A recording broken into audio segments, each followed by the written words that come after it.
Hello and welcome to another episode of SNX Radio. I'm Coley. I'm going to be your host into the unknown tonight. I do apologize. We had a bit of a delay. I don't know what's going on with StreamYard, but I think the last, I don't know how many shows, it's either been my audio or somebody else's, and it's always like something that's kind of changed. I don't know. It's weird. And then tonight, Darrell's show was totally wiped out. Couldn't find it anywhere. I had to rebuild it. So that's why if you saw another link, that's what was happening there. I have no idea. I've never had that happen before. So anyway, okay. Yeah, it's definitely comes with the territory. And Darrell said this is kind of normal for some of the podcasts he's on, and I can about imagine. But yes, everybody in chat, it's nice to see you guys. I hope you are having a wonderful day. Shelly Montgomery, nice to see you. Spiritual Ascension, always. Kitty Catty Whack, oh my gosh, it's so nice to see you. It's been a minute. Yeah, I hope everything's going good. I know, let's see. Kurt W75 is in the house. Yeah, Kurt's going to be doing some shows again, so you guys know, it'd be great. Magneticus, always nice to see you. Lone Storm, hello. And let's see. Oh, Benno's in the house. Hey, Benno. Never change, buddy. You're like the best. TET is, hey, Mad Paximus, always a pleasure. Let's see. I hope I didn't miss. If I missed anyone, it really bothered me. Just let me know it, and I promise I'll make it up to you. And also, you got to watch me because I made promises last night in chat. If I forget for some reason to get questions, please remind me. But I'm just put them all in caps, and we will get to them. And if I don't get to them, please remind me. So don't let me do that again. I felt absolutely horrible about that. So getting into it tonight, as everybody knows, we have our favorite alien hunter, Derrell Sims, on, who we wished a happy birthday yesterday to. That's absolutely awesome. So we get to spend the day after his very special day with him. Derrell is, gosh, in all I've got to get to know him, and outside the bio, he's no nonsense. He is not theatrical. He's about as real as they come and authentic as they come. I can't even explain on a different level. This is somebody definitely that I feel like we should really listen to and give the opportunity because he knows a lot of stuff, and I'm just beyond excited to go through. He's been kind of sending me some of his work, so I've done a more deeper dive into it, but it's been absolutely just insane. I mean, some of the stuff I can't even imagine, but let's go into it. Derrell is widely known as the alien hunter. He is pioneering UFO researcher and expert in alien abductions and implants. Obviously, that's definitely what he's known for. His work challenges the conventional view of reality, posting that alien entities operate like a sophisticated, intelligent agency, experimenting on humans. And I do get that. But yeah, so he's had groundbreaking discoveries. Excuse me. I've seen video of him doing the surgeries with the implants. I mean, it's unbelievable. But without further ado, let's bring Derrell on and let him talk for himself. Derrell, I always I said, I'm sure you heard everything I said back there. But I really mean it. I mean, going through some of your work, you've taken and you've crossed, you've dotted your I's, you've crossed your, I mean, it's impeccable on the stance that you take. And I know that it's very emotional for you, your connection with it.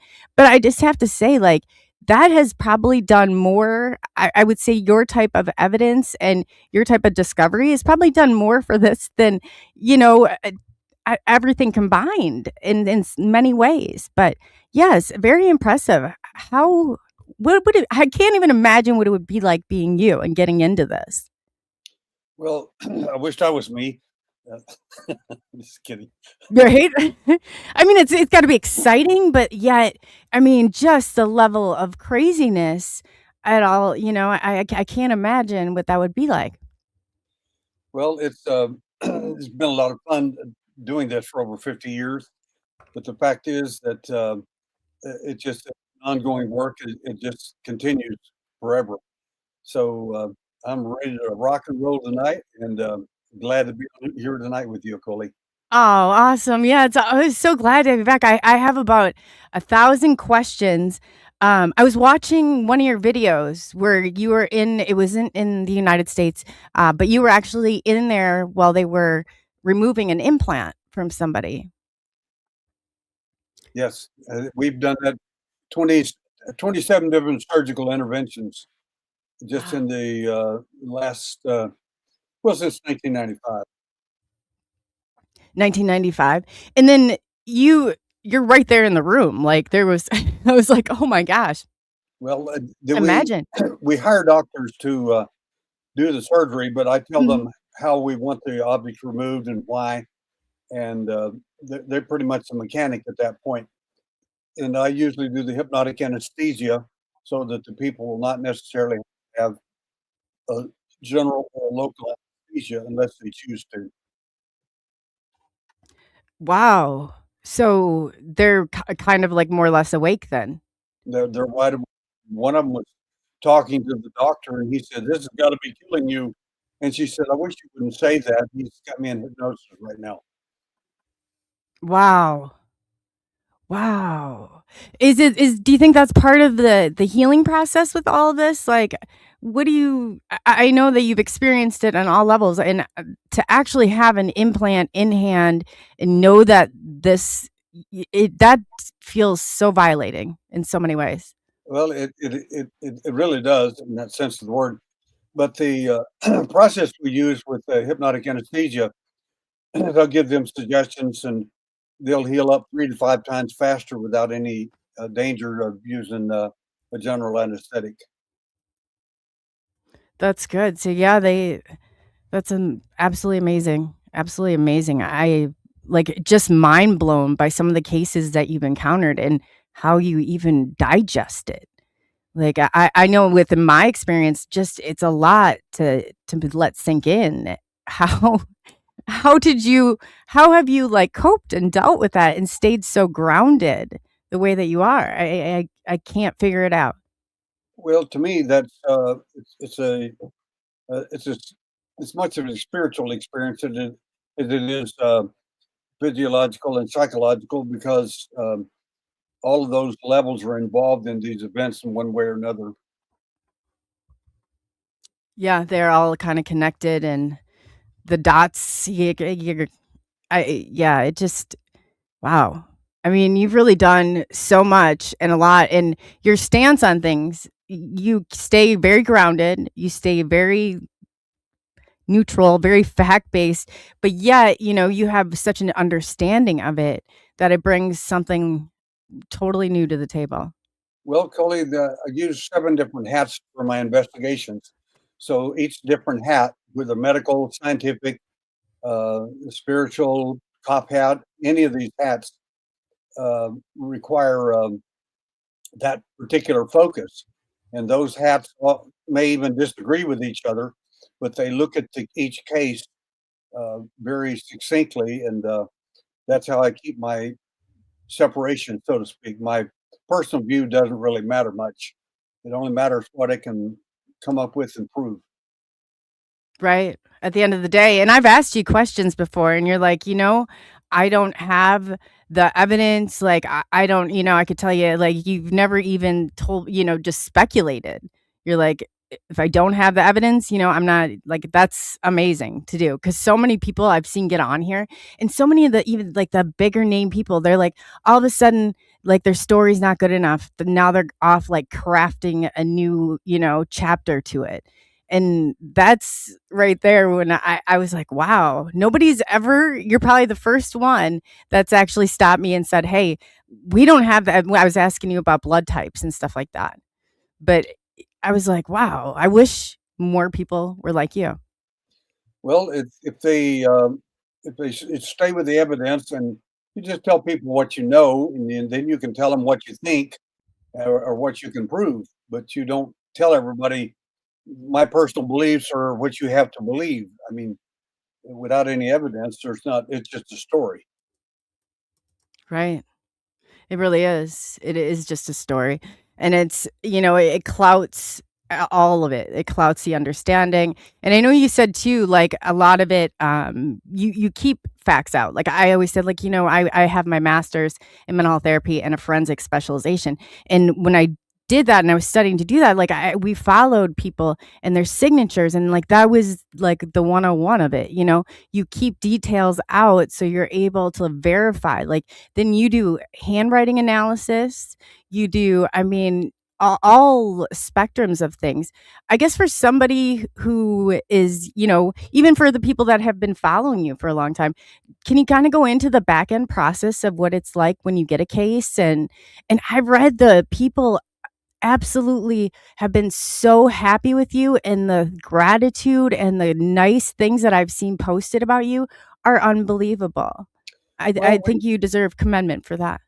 Coley, we went to the Renaissance Festival here a few months ago, and a lady come running up to us, to my wife and myself at the Renaissance Festival, and she said, "Oh, I don't mean to butt in or anything, but I just need to ask you a question. You're Derrell Sims?" And I said, "Yes, ma'am, I am."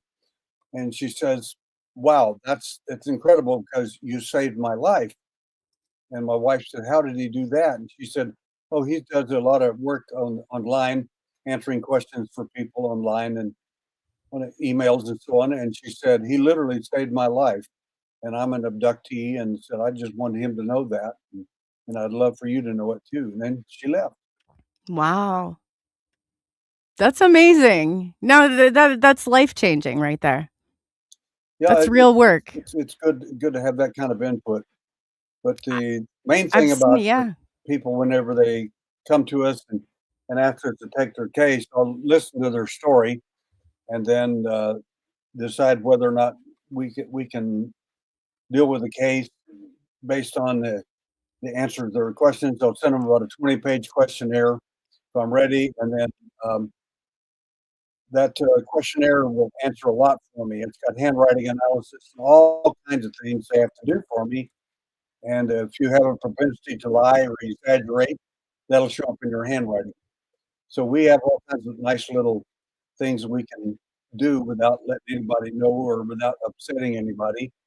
Uh, so we can evaluate them without getting really snarky or anything like that. Well, yeah, because you could I hate to say this, but there is a certain percentage of this community there that just like I thought nobody would ever make something like this up. They do. They do. Not only they make it up, they'll steal your story and then they'll try and like sink you in the next breath of air. They're crazy. So it's just like, and weeding through some of I'm sure you probably get I can't even imagine some of the ones that you have to weed through. But I mean, that's amazing. I would love for you to analyze like my case, my hand, like all of it. I would absolutely love to like see what your findings would be on it. Fire it over to me and I'll look at it. Yeah, to just tell me all the detail because I tried to put it all together, and then for some reason, of course, Daryl didn't get the stuff that I sent him, and then I was like, "Man, that stuff." So yeah, no, I'll kind of because then the after I had done that already, then the next one was like, okay, I just hit the bullet points. And I said, you'll have to excuse this email, but I had a really long thought out one, and I don't know where it went. So yeah, I apologize for that, but I would love to regardless, pull out all the stops, analyze like realistically. And I would love to even show that's how like certain I am about it. Like, but I would love to see your findings, like all of them. Well, we can do that, and I can when you email me again, I'll also send you one of our forms so that you can fill it out, and it's got a lot of it's self-directed, so you can pick and choose what you want to write or fill out on your own time. Oh, cool. No, I'll fill it all out. Like I've done this before. I'm like, I'm putting it. I want to know so badly, like without knowing, those answers. But like when I first started this whole experience, I was writing it down on clinical. Like I was like a client. We back in the day we did notes on pen and paper, and believe it or not, no computers. And I started it, that's where my name was, and I was started taking notes, and I put it literally, I put myself through a whole 5-axis diagnosis, and I was going through everything trying to find a logical and reasonable answer for what was going on. It was just crazy. am just crazy in so many levels, but as you know, it just, I don't know. It's a process. Like this whole thing changes people's course of life. What do you think is all behind it? Because I know you have a different take on it. I know, and I understand like exactly, why you personally feel the way that you do. And I'm starting to really rethink a lot of what happened to me. And, I just like there's certain parts of it that don't sit right at all. And I'm Well, sure there's so many people that feel the same way. one of the things that is the problem with the whole UFO phenomena is people have to understand if you're going to explore and want the real answers, you're going to have to ask the right questions. If you don't ask the right questions, you're not going. For instance, if someone writes me a story and tells me about a dog man, a cryptid, or something they saw and say, "Well, this is the weirdest thing I've ever seen, and this is it." Another person writes and said, "I saw a gray alien, and this is it." Another one writes a story and says, "I saw a Nordic being, and this is it." Each one of them are writing about something, and they don't realize that they're really talking about the same group of entities that are coming from the same location. Right. And that's do you think it's like a screened memory? Is that or is it I guess why is it so unique to the individual? Well, it depends. It's about deception. I'll give you a case in point, and this happened several years ago. The lady asked me to work with her engineer, her engineer brother, and she said he won't talk to you, but I'm hoping he might. And I talked to him, and he said, "Well, no, I think all that's a bunch of crap. I don't believe in any of that stuff. You guys are all crazy." And I said, "Okay, that's fine. Why don't you tell me what's happened to you?" And he says, "Oh, okay." And he starts describing one of the most amazing alien abduction stories you've ever heard.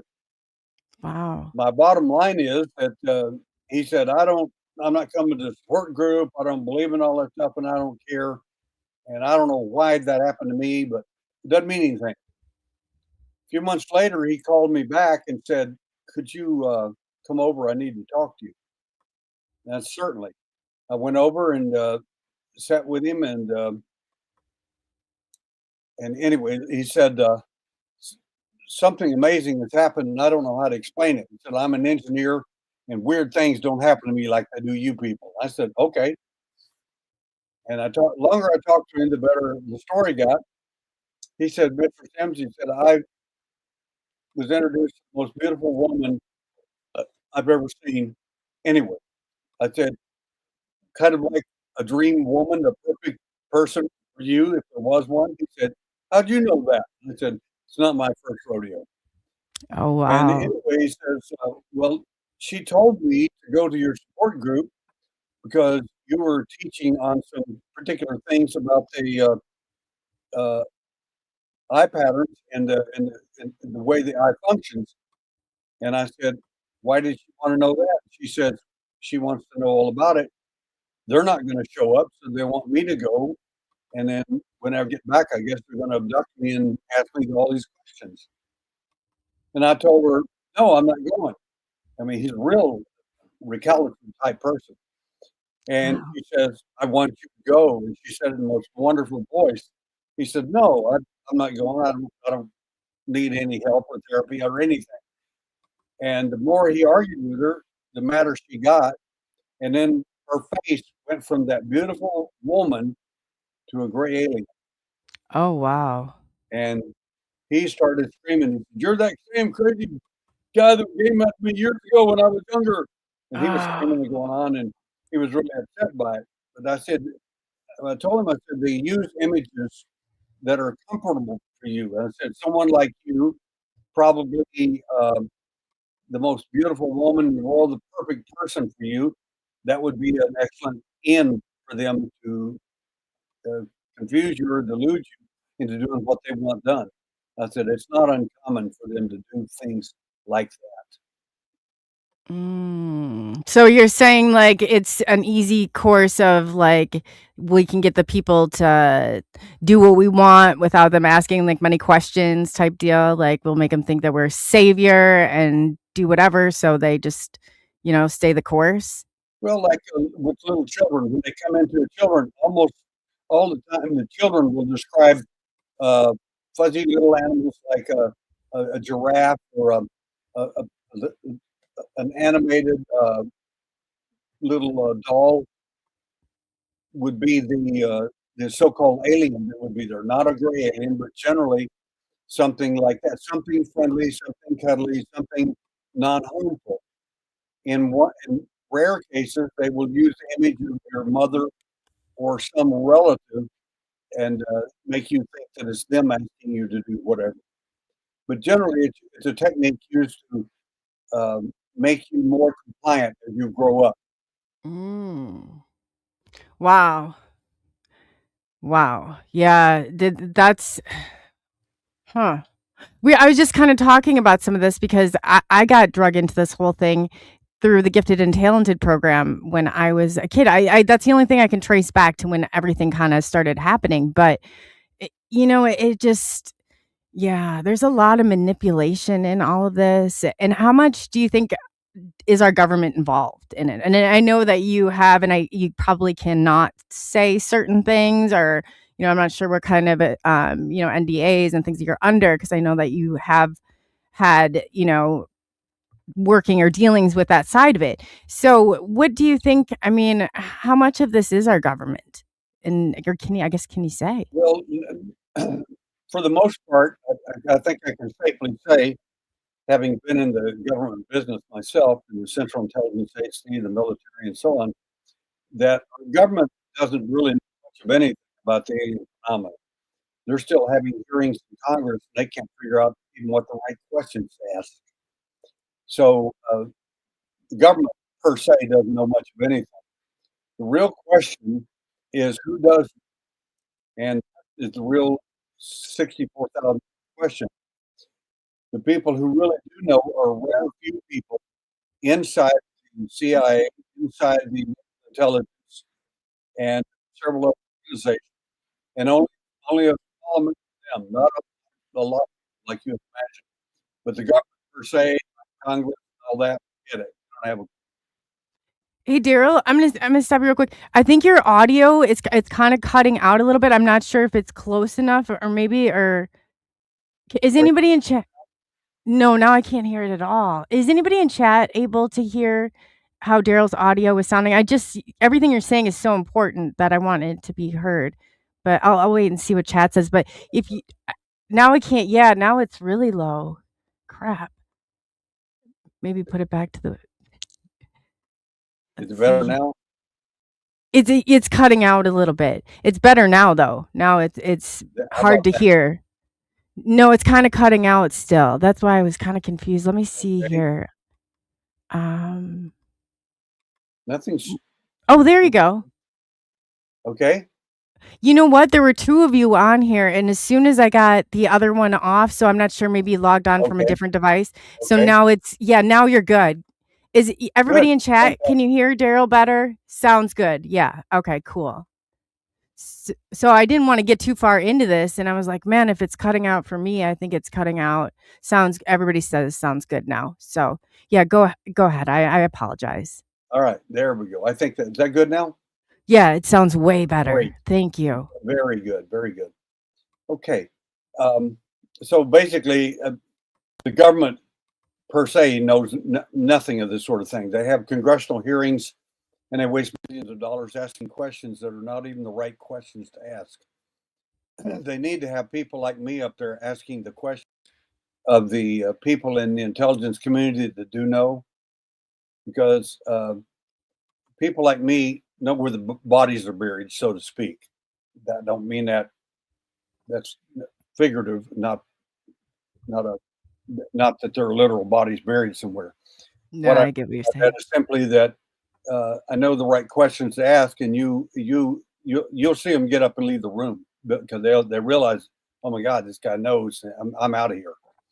So the people that do know are a few people inside the intelligence communities, a few people inside certain corporations that are working on back engineering projects. But by and large, the government per se doesn't know it. They don't have a clue. They're just like most of us. They would love to know the big answers, but they're not. You're asking the wrong people. You can't. A whistleblower, you can ask them all kinds of questions, but you need to be somebody who's been on the inside and can ask the right questions and peel those layers back until you can really get some pretty damning information to hand back to Congress to do something with. That's a good point that you made, because what I've found is that most of them don't even have the clearance to know. Like, it's just smoke and mirrors. But if we're not asking the right questions, you're right, we're not gonna get the right, and we're definitely not gonna even get close to the That's truth. right. That is so true. And when I say ask the right questions, I mean on every level. The reason I have 7 hats that I use for my investigations is because each of these hats have specialties. If you have physical evidence as an example, like an implant or something, obviously the medical hat's going to come into play right off the bat. But before that happens, the cop hat's going to come in and question you about all kinds of things, and it's a very intimidating hat. If you ever seen any police shows where the cops bring in people and they question them, and the people get very intimidated, and it's like that.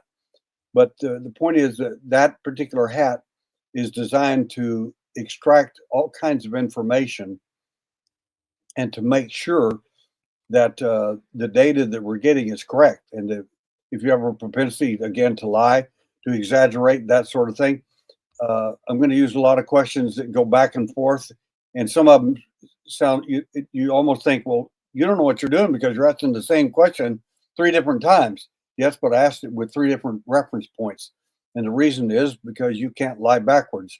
Then I'm going to have you start tracking your story backwards. And if you can't do that, then you're not in real memory. You made the thing up. Do you think that can you tell the difference if, let's say, it's memories that were implanted in somebody, or if it's just outright deception? Can you tell, like, Now, maybe Coley, you're asking the right questions. That's great stuff. That's what people need to be asking. Because people always ask, should I get hypnotized to find out exactly what happened to me? Well, hypnotism is not going to make you believe or know something necessarily. If your hypnotist isn't trained, number one, in this phenomena, that's kind of a mistake on your part. Number two, people always ask me, did you ever get hypnosis for your memory recovery? I said, no, because a lot of it's conscious. I said, my point is, I would have to train the person to work with me because they don't know what to do. And I said, for instance, have you ever, if the alien's been in your mind, so to speak, is tampered with your memories and so on, your information, have you ever been in the alien's mind? Well, the fact is, I have, because I figured out how to do that. So why is that important? Well, if you've been in the alien's mind, you know a lot about what they really do, what they're really talking about, versus what you think they're talking about. And this is super important. And when you know that, then you have someone working with you. They can go in there and ask you all the right questions, and not. For instance, if you go into what is called an abreaction and you start screaming or something like that, oh, I don't want to remember, whatever. And a lot of hypnotists will do the best they can, pull you out of that because they don't want to traumatize you. The fact is, right. if that's a real event, you've already been through it. You're not going to get traumatized worse because it's already there. The question is, Cellular memory, yeah, right. can the hypnotist actually help you? And that's what hypnotherapy is all about. Anybody can learn to hypnotize someone. The therapy is a totally different thing. And just because you're a hypnotist doesn't make you a hypnotherapist. It doesn't. And anyway, these are the right kind of questions to ask people. And so if you put a person, and I'll give you an example. This is a true story. I was out in California doing a presentation, for psychotherapists, psychologists, psychiatrists, therapists, and others were there. And I said, okay, I'm gonna do a couple of little demonstrations here to help you a little bit with your work. I said, most of you are here because you heard me on the Art Bell program talk about the dangers of hypnosis and how non-dangerous hypnotherapy is. And now you want to know what that means. I said, what that means is some of you people are hypnotizing these people, or not necessarily abductees, anybody, and they're coming in telling you a story. Well, I was ritually sexually abused when I was 3 by the Illuminati. And then after that, the United States government, half of Congress was out in the middle of the desert molesting me when I was a little girl or a little boy. I said, you're going to get sued in court and you're going to lose big time because somebody like me is going to come in for the defense. And this actually happened in one case I gave on Art Bell. A lady, a therapist, a psychiatrist in California, hypnotized this young woman, and she said that her parents were involved in it. It was part of this giant cult that was sexually molesting all these children, and the presidents of the United States were involved, everybody in the world. And I told the therapist, I said, well, that's a pretty sloppy work you're doing. And she says, well, I said, just because the person believes it doesn't make it true. Right. Anyway, long story short, they went to court, and guess what? The defense was really smart, and the defense was her parents, because they were going to put them in prison for doing all this if they did it, and they didn't. And excuse me, the defense brought up this really neat thing, said, when did this happen? And of course, she gave the dates, time, places where half of Congress was there molesting this young woman, and her parents were behind it, and they're all ritually, satanically doing all this stuff. The only problem is the parents were on vacation in France at the time. Needless to say, when the jury came back with a no bill against them, in other words, they're innocent, there's nothing there. They, of course, at that point, the parents went after the therapist because she was hypnotizing people, and in her inexperience, Oh God. went along with this story. She didn't know how to find out the truth. She just thinks if you hypnotize someone, anything they tell you under hypnosis is automatically the truth. That's not necessarily true. Doesn't matter how much they believe it. Anyway, so I hypnotized I took a person out of the audience, and she was a hypnotist, and I said, do you mind if I work with you? She said, not at all. So I hypnotized her and did what is called stage hypnosis. We were all having fun, laughing. You know, she was on a bus, and the window was down. It was freezing and raining. Then they pushed the window up, and it got so hot she couldn't hardly stand it. We were all laughing and everything. It was really funny. And afterward, I brought her out of her trance, and she says, I said, how do you feel? And she said, well, it's wonderful. She said, you know, the bus driver was really weird. He had really short, little strange looking hair and all that. And I said, sweetie, I never described the bus driver. Oh, wow. I said, you never left this room. You were here all the time. There was no bus. There was no anything. That's all in your mind. Wow. Everybody said, of course, all the therapists are like, oh my God. I said, now that's what I call the difference between memory and recall. Yeah. Recall is she's recalling what I worked with her on, but that was not a true story. But it wasn't a memory. It was a memory because we did it, but it wasn't real. So then I took someone else out of the audience in the back of the room, a lady I knew, and I said, would you come up here? And she said, yes. And she said, I'm real nervous. I said, well, just sit away from the audience, just look at me. And she said, okay. I said, I'm not going to hypnotize you. I'm not going to do any of that. I just want to ask you a few questions. She said, fine. I said, I understand that you're a contactee. She says, yes, I am. And I said, and you met this incredibly wonderful man, alien. She said, yes, he's wonderful. Said some people call him the Nordic. I said, okay. I said, well, tell me all about it. She told the whole story for about 30 minutes. Amazing story. Completely conscious. Nobody hypnotized her. And I looked at her and said, how do you like him? She said, I love him.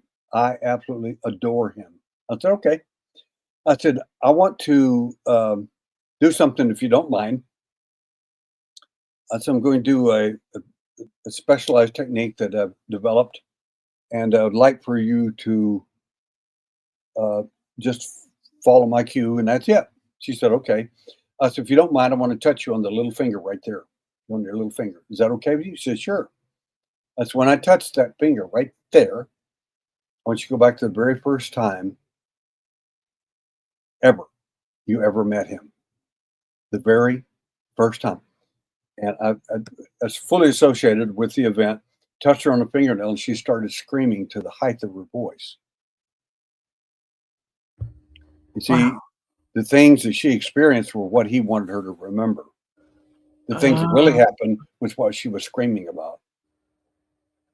That's oh, called wow. that's real memory. That's the difference between recall and memory. Yeah. And if you can't do that and you don't know that, why do I not want a hypnotist to work with me? Well, duh. I've given you a couple of good examples. I don't like the power of suggestion. When I was a therapist, I said, I guess once a therapist, always a therapist. But just by a simple conversation, engaging in back and forth, you're affecting the serotonin and the dopamine, and getting into that back and forth and conversation. And then if you just take somebody's hand and kind of press on it, then it releases the oxytocin in your brain, and you pretty well have sedated somebody. And I've seen so many therapists project their crap on people in the I mean, it was like hour after hour.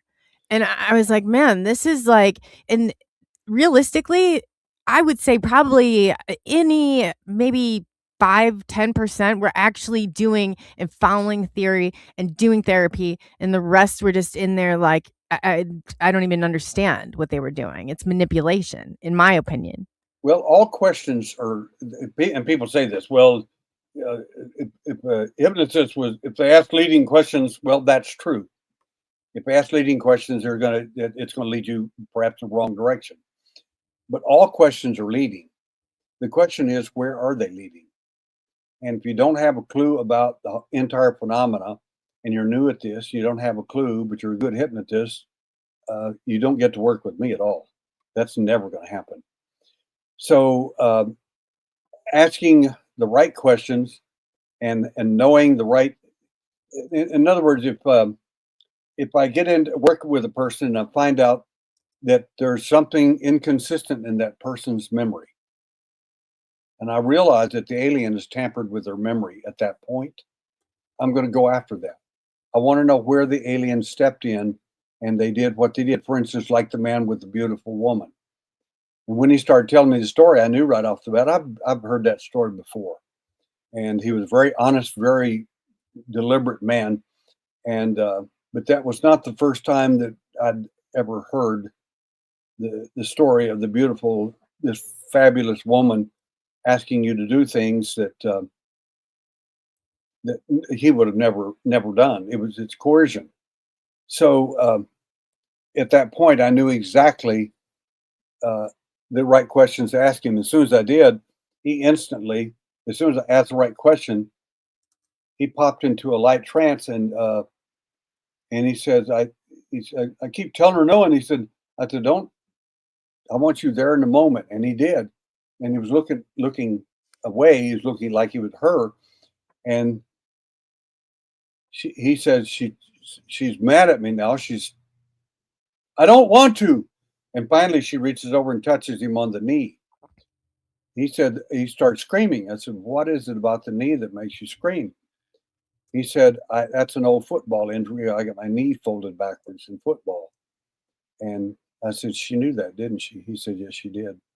And she was torturing me, going to get me to go to your workshop so I could learn about what you were telling about concerning the alien.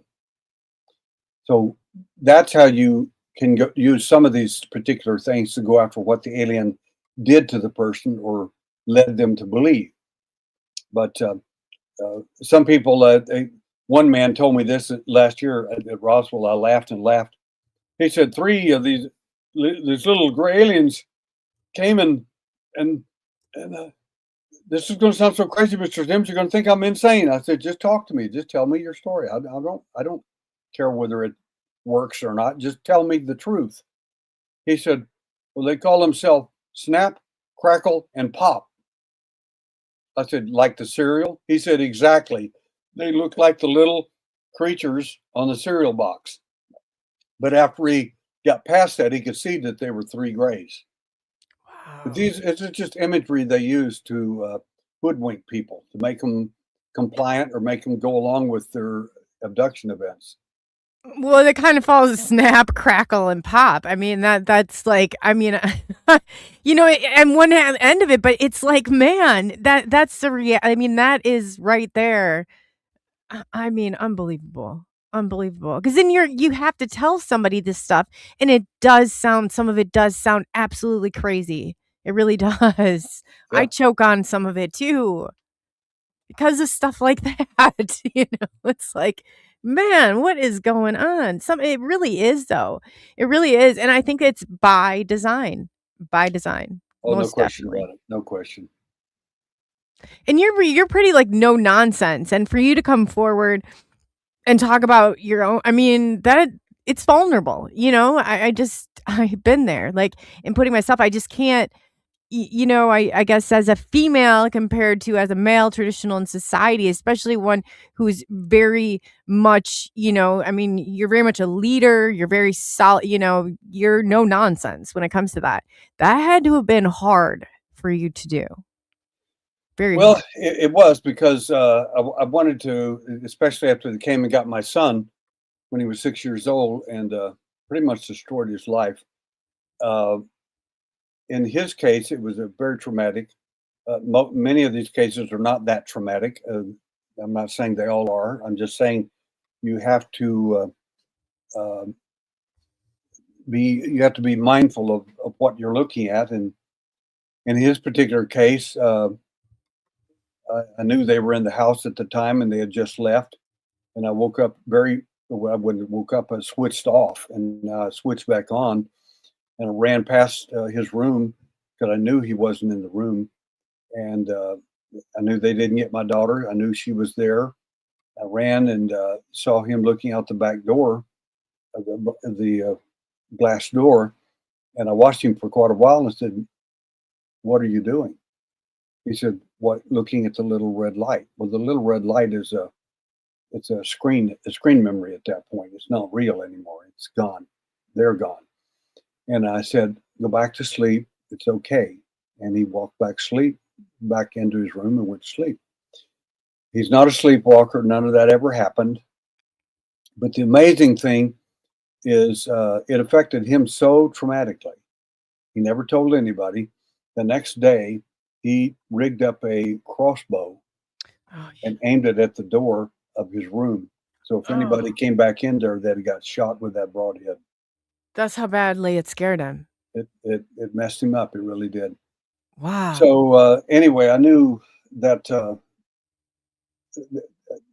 it's difficult when it comes home to you. I mean, Especially your child. If it came down to my child, Mhm. no, I don't. No, thank you. No, thank you.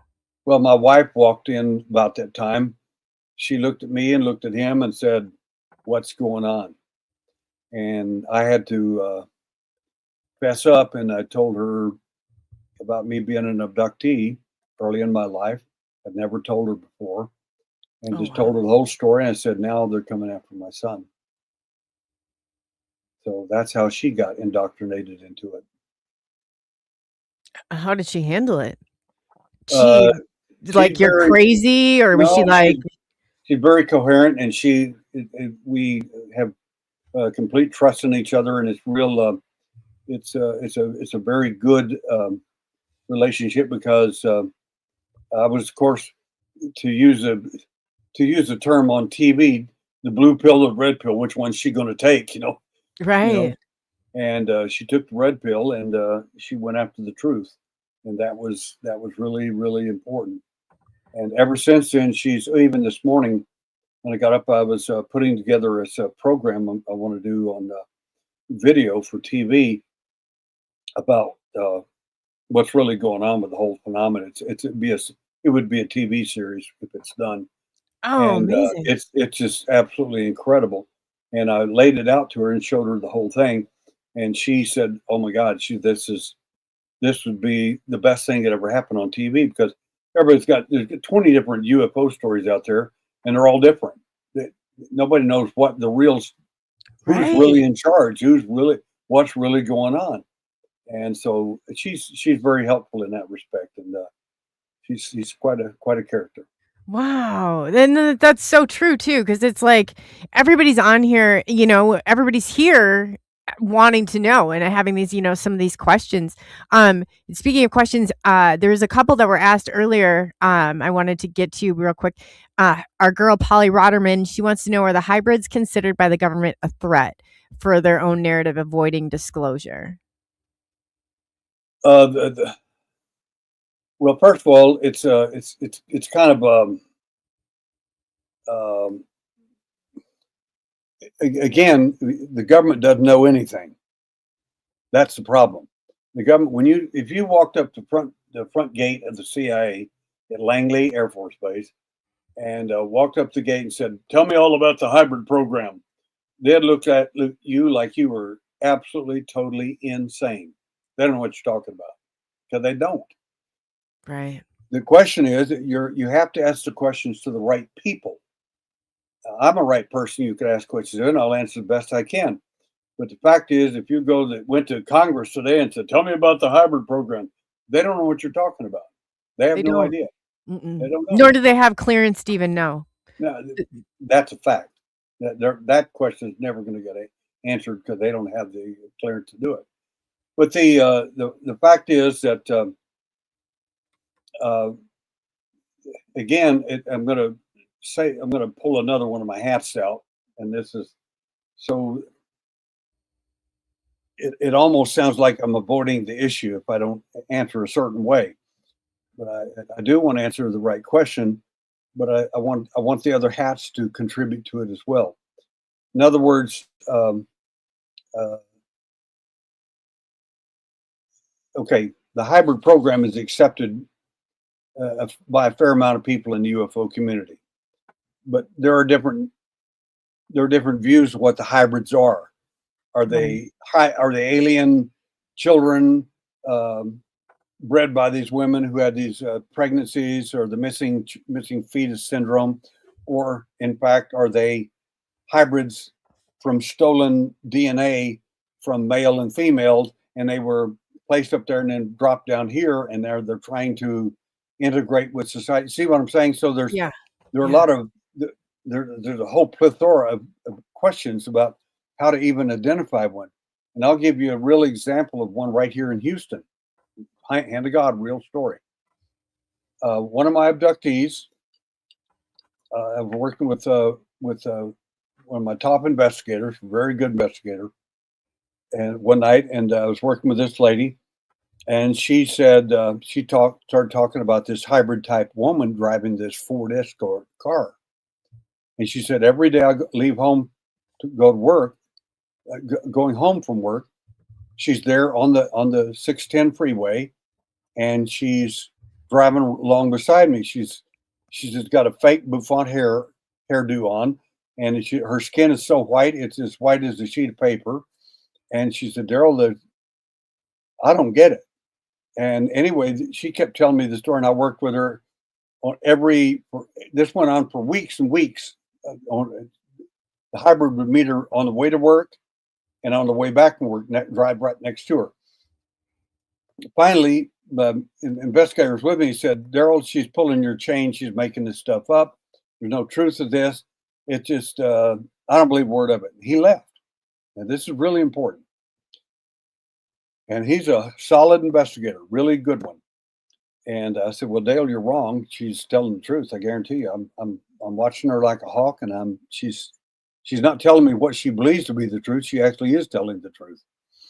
So a few nights later, he's at his home, and his wife says, "Dale, go get us some milk and bread. We're out. He says, oh, okay. He goes to the store. He said, I'm walking out of the store and I've got milk and bread and everything. And there's this black man with the doors open on the front of his car, and he's kind of hanging out the door. And I think, well, is he dead? Is he hurt? Has he had a heart attack? That's Dale. He thinks like that. So he gets closer to the guy, and the guy wakes up immediately. He goes, and he slams the door and everything, and starts the car and takes off. And Dale realizes there's something wrong, so he jumps in his nice new truck and follows them. And I mean, they're having a road race right down in Houston on the highway. Oh man! And at the last minute, Dale said that their car sped up and ran a red light, and of course, cars were starting to come through. And he said, I slammed on my brakes, and he said, just as they went through, he said, someone sat up in the back seat of the car, and it was a woman with a white bouffant, that bouffant hairstyle with that white face, looking at me. He said, oh my God. He said, we got to talk to that witness. She said, I said, Dale,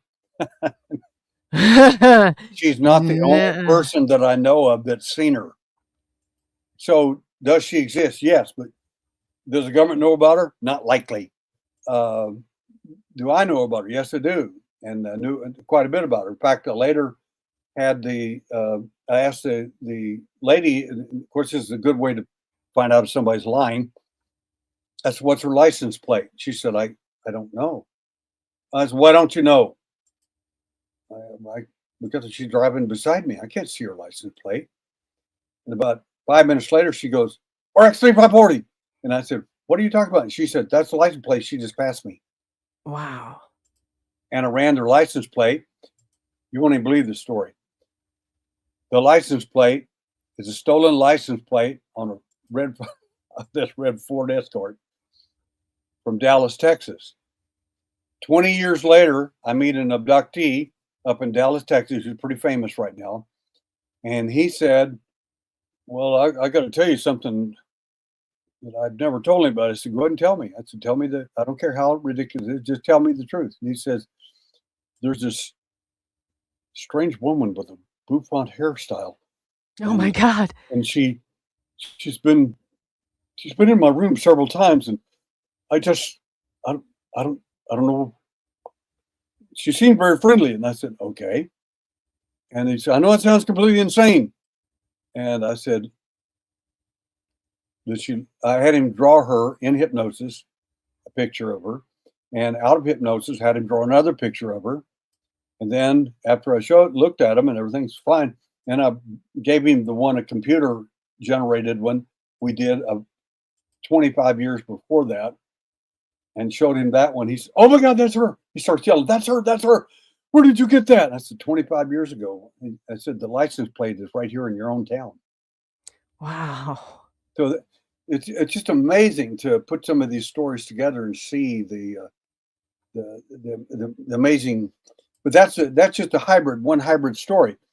To answer a question all about the hybrids, well, first of all, how many hybrids do you know about?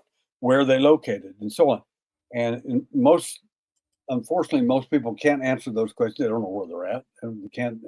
But in this particular case, we did at least get that information from about 4 different people that had seen, 5 actually, including Dale now, that actually saw her, and a lot of them were not abductees. They were just people doing their life, and there she drives by. They can't figure out what in the world is wrong with that woman. She looks like she's a ghost. She's so white, and she's got this bouffant haircut, that something they wore back in the 50s and 60s. Yeah, it's wow. It's a lot to sink in, but that's a lot of history right there. It's pretty well. It's good to get it verified by someone else, and the reason that's kind of important to me is the particular guy that had verified the story was an attorney general abductee. That was what was amazing about the story. Wow. Yeah, that even like validates it further, because it's always, when you hear other people's stories or when you can relate to things like that, but just knowing that somebody, and that high of a level has put themselves out there like that, like it just is reassuring in so many ways. It's very good. It's really good to get that, especially from people that supposedly don't have those type of experiences. Right. I've got physical evidence from attorney generals in different states. One of them is a watch that I'll show it one of these nights on the program. Uh, he and his wife saw a UFO, and then they took off and in the car. And his wife said, "You're nuts. We don't need to be doing this." And let's see if we can follow it around. About 3 o'clock in the morning, they call a wrecker to come pick them up because the car wouldn't start. Now the car windows are down. It's snowing outside, freezing, and they're not freezing. Why? Well, because they haven't been in the car. They were abducted, both of them, Yeah. and they just got put back in the car. And he said, "Well, I just it doesn't make sense because we called a wrecker, just a few minutes ago." And he said, "Sir, you called 3 hours ago, and I'm just now getting here." Oh, So, wow. oh yeah, it's really amazing. Well, anyway, his wife says, "Honey, your watch broke." Next morning, she said, "Your watch is broken. It stopped. So you need to go to the watchmaker and get it fixed." So he says, "Okay." He goes to the watchmaker. Watchman takes the back off his watch and says, "Well, the reason your watch is not working, sir." He holds his watch up to him right in front of him, and it shows the inside, the entire mechanism of the inside of the watch has been melted, but it never melted the lens on the front of the watch or did any other damage. And that, like I said, is an attorney general himself who gave that story, and he wrote the whole abduction story out and gave it to us. Not a good way to get reelected, I can tell you. No, that's definitely not a good way to get reelected, and, it really is so true. We don't choose it, it chooses you, is the way that I feel, and it goes across all spectrums. I've seen, people from, very professional places to people on the streets, it's a spectrum, and it's not like it's very random too. It seems random, I guess probably because we don't know it well enough, but You know, it for the definitely. most part, people are selected. Uh, very, very, very rarely are people chosen, or they happen to be there, and so they got chosen. That can happen, but it is extremely rare for that to happen. You're right though, the terminology selected. So, and that's kind of what I meant, but that's a different, that's getting out of that mindset of chosen to, hey, you were selected. Why do you think certain people are selected? Does it have to do with certain characteristics or traits, or is it, more like curiosity and random? Well, they're very specific. The alien does what they're told. They uh, they don't make this stuff up. They're following rules and orders given to them. The 45% of the people in our statistics, 45% of the people taken are Native American, Indian, Irish. It's just that simple. Yeah. And the I stats get found that, a lot, and I a lot, asked gets a lot across more the board, yeah. specific. So it's pretty amazing stuff. And when you look at that, you realize, well, good night, they've got quite a selection there. And of course, now you get some of my airhead friends, and they are friends. Said, well, the reason they chose Native Americans and Irish and Scots because they're all so spiritual. I said, you're being an airhead. You're making statements. You don't have a clue. You can't prove that. Not in, you can find one abductee and prove that with them. I said, That's what so makes true, you think yeah. that they're what if they weren't here uh, upgrading your DNA? What if we're doing the reverse with these particular people? Oh, man. I said, you don't. I said, we don't know that they're degrading or upgrading. We don't know they're doing either one of them. But you can't go out and just make up a bunch of stuff because you think it sounds right because that must be the answer. It just isn't. Follow the So narrative. Yeah. yeah, yeah. I see how it can happen too, because you got a lot of vulnerable people. And I was, once more, very much more naive to it. If you heard my story in the very beginning, you've been like, whoa, get a grasp on reality here, lady. But I thought that they were like, I don't know. It was almost like I personified them as something great and above every it's just kind of almost like a spiritual angel or something, it's is a way that but a lot of it had to do with the community and what people were saying, and until I kind of broke away and I'm like, you have to know both sides of this if before you decide and before you pick up what makes sense or what the facts are, attributing to, like you have to know both sides of this. That's when I opened myself up and I was like, whoa, wait a minute here. This isn't all like lollipops and unicorns, like at all. Like, I was hearing and interviewing people and in their voice, I could just hear that anger and that, upset, like, hey, and like as a therapist, I can usually sense deception when it's coming my way. Like it's like one of those little power tricks in your bag that you have. But Sure, what you're you trained know, for. right. And but I was seeing and then they were genuinely and I was like, I'm not going to dismiss these people and their experiences because I mean, when you hear somebody shaking their voice and they're like, you know what, this isn't right. This was wrong that was done. And I can see why. I get that. I get that. And, maybe I haven't hit the core of what really happened and it's still in the, but I get that. And that's a step. That is, it's very good. One of the most interesting things happened. My wife has always wanted to go on a cruise, and we never really had the money to do that. So here a while back, someone said, "We're going on a UFO cruise. We want you to be one of the top speakers." And I said, "Well, you got the right guy." And told Doris, "We're going on a cruise," and she just went wild. Said, "Oh, that's wonderful." So we went on a cruise and did all the presentation stuff. A lot of amazing things happened. One of the most interesting was a lady from the University of California, Berkeley, at the medical center there says, "You need to talk to one of the ladies that was in your presentation." That's why is that? She said, "Because she's got an implant." And she said, "And you need to know about it. It's something really important for you." So I finally met with a lady, and she came to our room, and Doris videoed the whole thing with the iPhone. And anyway, I'll give you the short version of it, and it's absolutely amazing. Lady is very smart, very educated, very sharp, and very articulate. And I said, "Well, I'm going to ask you a bunch of questions." And did. She filled out her forms and did all that, and did as best she could there.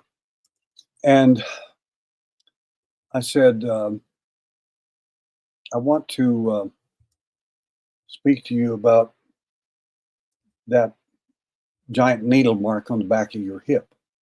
Oh man. And she said, "It's really huge." And I said, "Needle marks heal up real easily."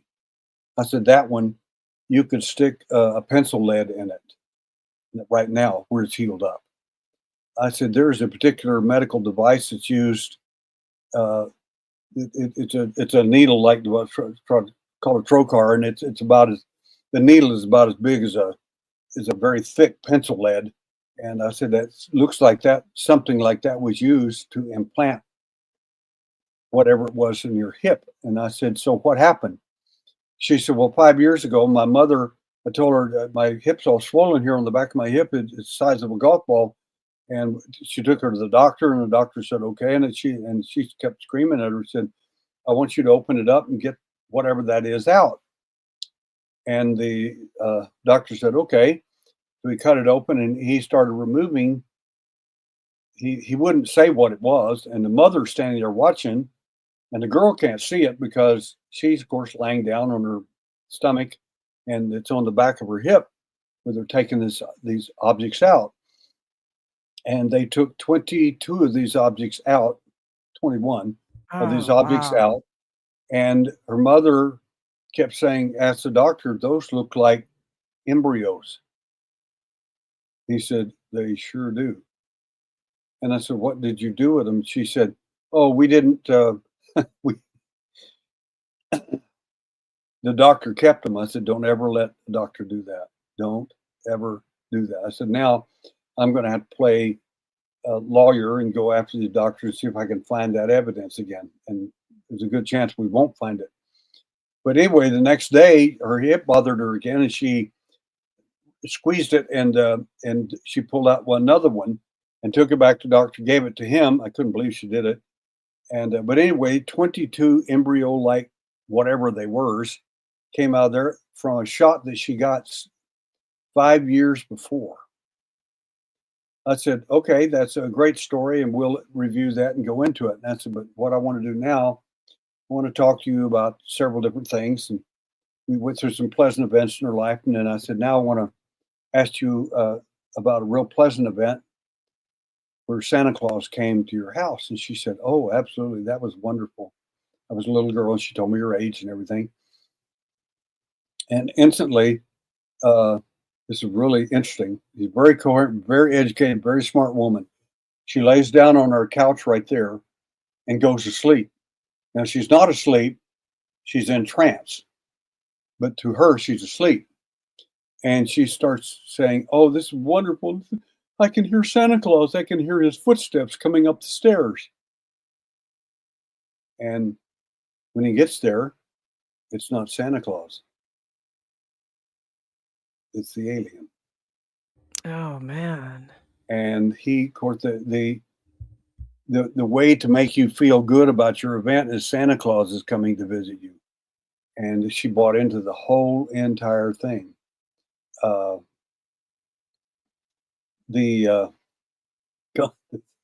so awful. So anyway, I worked That with her really on that. is. That's somebody's life. And then Yeah. that's, that's your kind of your birthright, I feel like, or, your Well, access later to at she least told her see it. mom and dad about it. She said, did y'all see Santa Claus? And they said, what are you talking about? It's still Christmas night and Christmas Eve. What Santa Claus hadn't come, of course they didn't believe in it, but she said, yeah, he did. He just was in my room. And they're like, what? But anyway, she still believes in the screen image, which was Santa Claus. But she describes him, and it's clearly a gray. How do you get somebody to process that? Well, if first of all, if they're a contactee, that means a person who took the blue pill. They want to believe Mm. they want to believe the most wonderful thing you can believe about an alien. So if I think they were really nice and sweet and kind and everything, then they were. And there's nothing you can do to change my mind. And that's okay with me. I don't care if we took the red or the blue pill. It's only important that I know the difference between the two. And of course, I realized what's happened. And she questioned for quite a while. She said, how could that have been Santa Claus if my parents didn't know about it? And you could easily hear him walking up the stairs, and I heard the bells and everything. And I said, sweetie, that's just screen imagery. That's not what happened. And she Those are said, those tough moments, huh? yeah, yeah, yeah. Wow. I just remember a therapist, like you got to a point where you had to tell, I mean, there was not necessarily what you wanted to tell the parents, but what came up in therapy, and there were times like it was very traumatic, and you had to go out there and you had to do that, and you had to be that person. And man, let me tell you, from sitting in that place, that's not an easy chair to sit in sometimes. Yeah. Well, the situation with her is we're there is a. I'm going to tell you something. I've mentioned this once before, but I'll do it once again. There is a program that the alien does.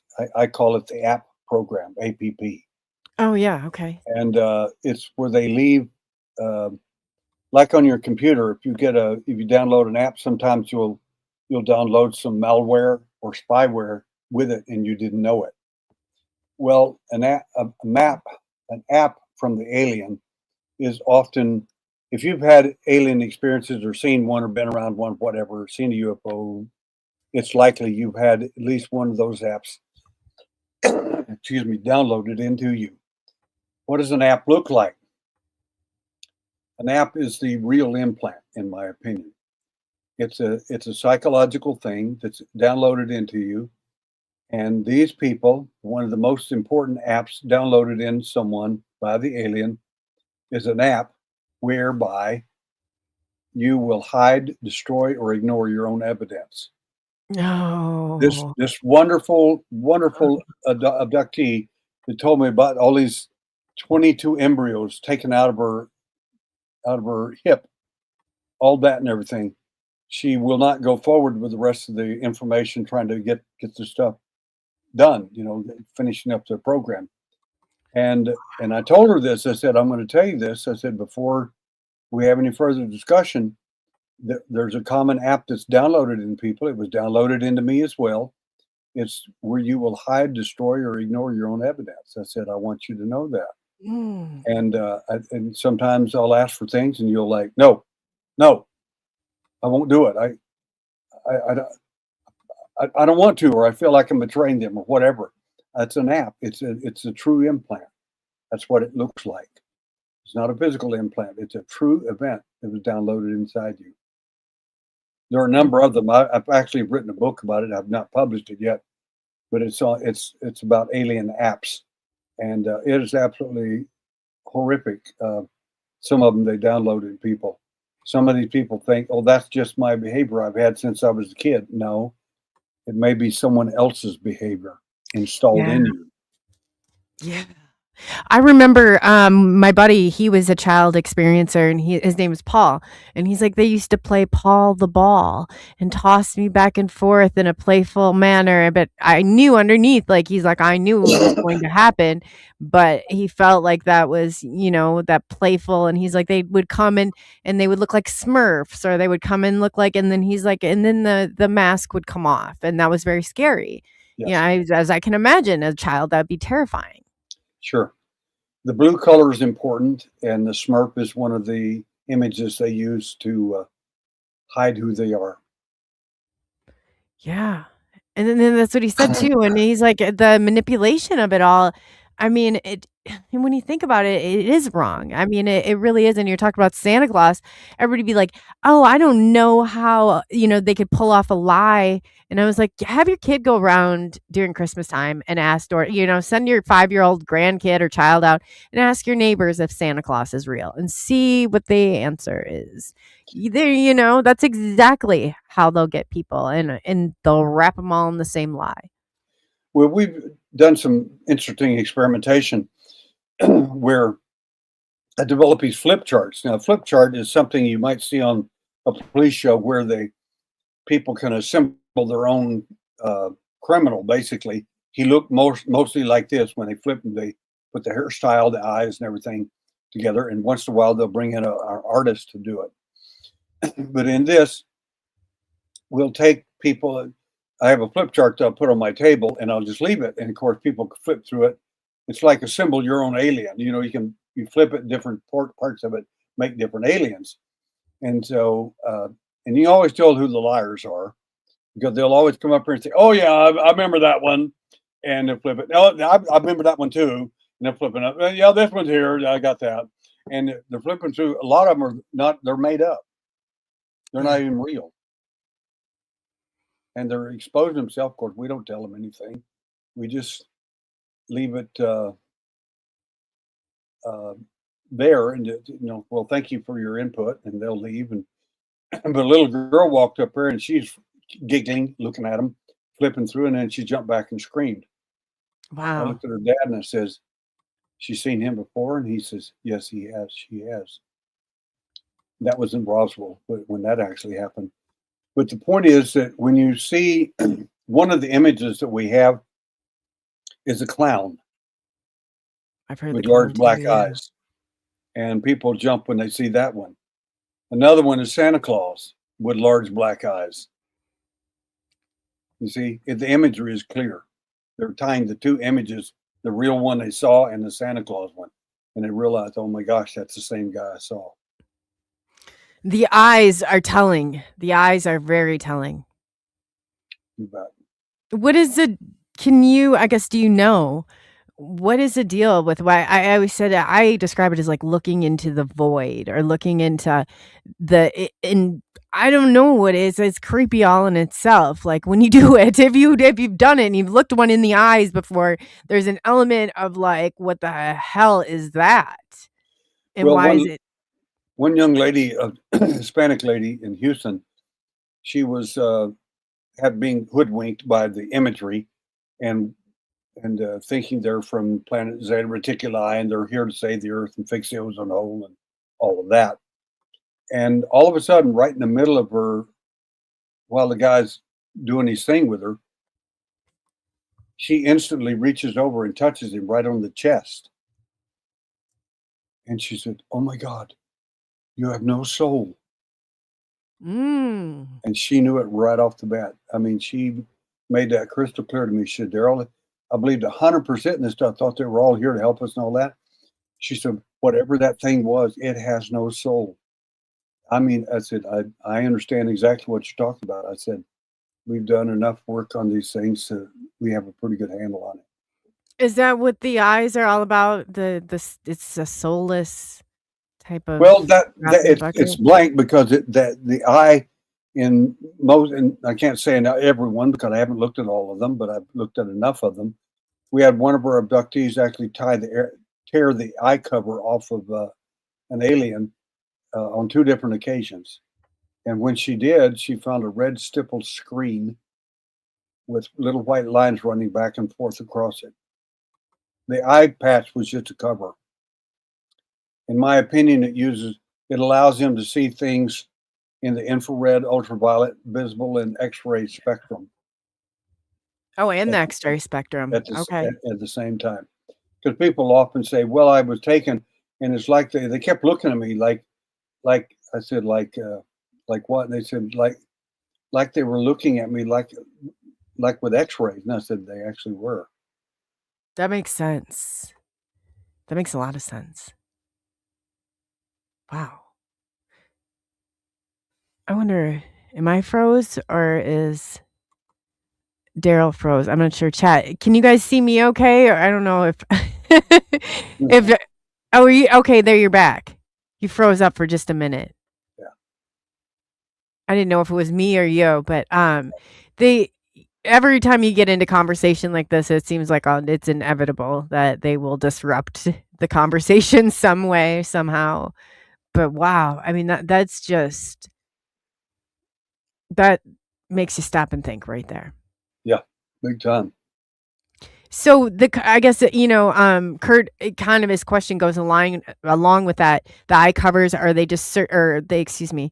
Do they believe they're all smaller grays that have the eye covers on, or just certain ones? And then do you find it really interesting that not many talk about it? Well, They all is that what we're dealing with?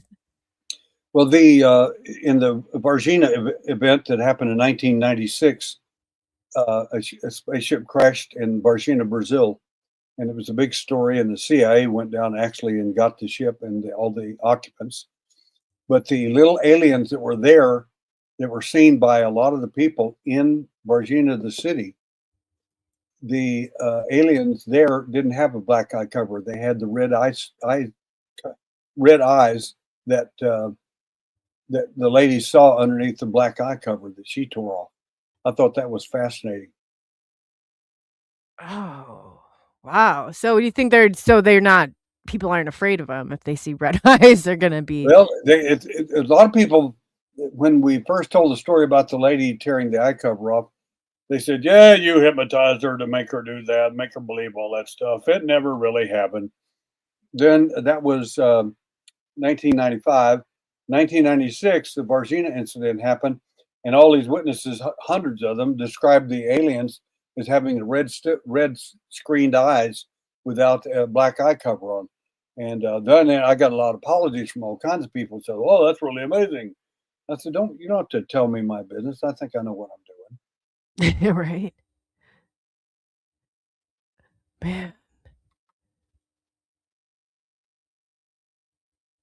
When we do evaluations on people, we'll use some of our equipment, which is not science, but it's technology. It's what all it is. It tells us where to go if we do find something interesting. And sometimes I'll use my radiation detector to see if we find any radiation on them. And by and large, we've not seen that at all, but we have seen it where a UFO sometimes has touched ground, or one of this, they're actually rednecks, and I mean that in a nice way, up in Pennsylvania area, and Kurt's neighborhood, yeah. yeah, they shot the UFOs in their backyard in the woods, and they shot it with a shotgun, and the BBs bounced off of it and went into the trees. And I climbed through 4 feet of snow and pulled out my radiation detector and found those BBs inside the tree because of the radioactive source where they bounced off the UFO. I've heard that too with the radioactive. I've heard that many times, and too, like a lot of it seems like even has led to like progressive cancers later on in life due to that type of radiation. And then there was a guest that I had on, Jay Michaels, and he said that he was at a conference with you, and he thought that he may have had something, and you took, I don't know if it was what kind of detector it was, and you took it and scanned his arm, and then you said you didn't think that it was, or it was not active yet. You know, sometimes people will have things in them and they don't know where they came from, even if they've had, especially if they've been abducted, they obviously think it's an implant. And in some cases, it just isn't.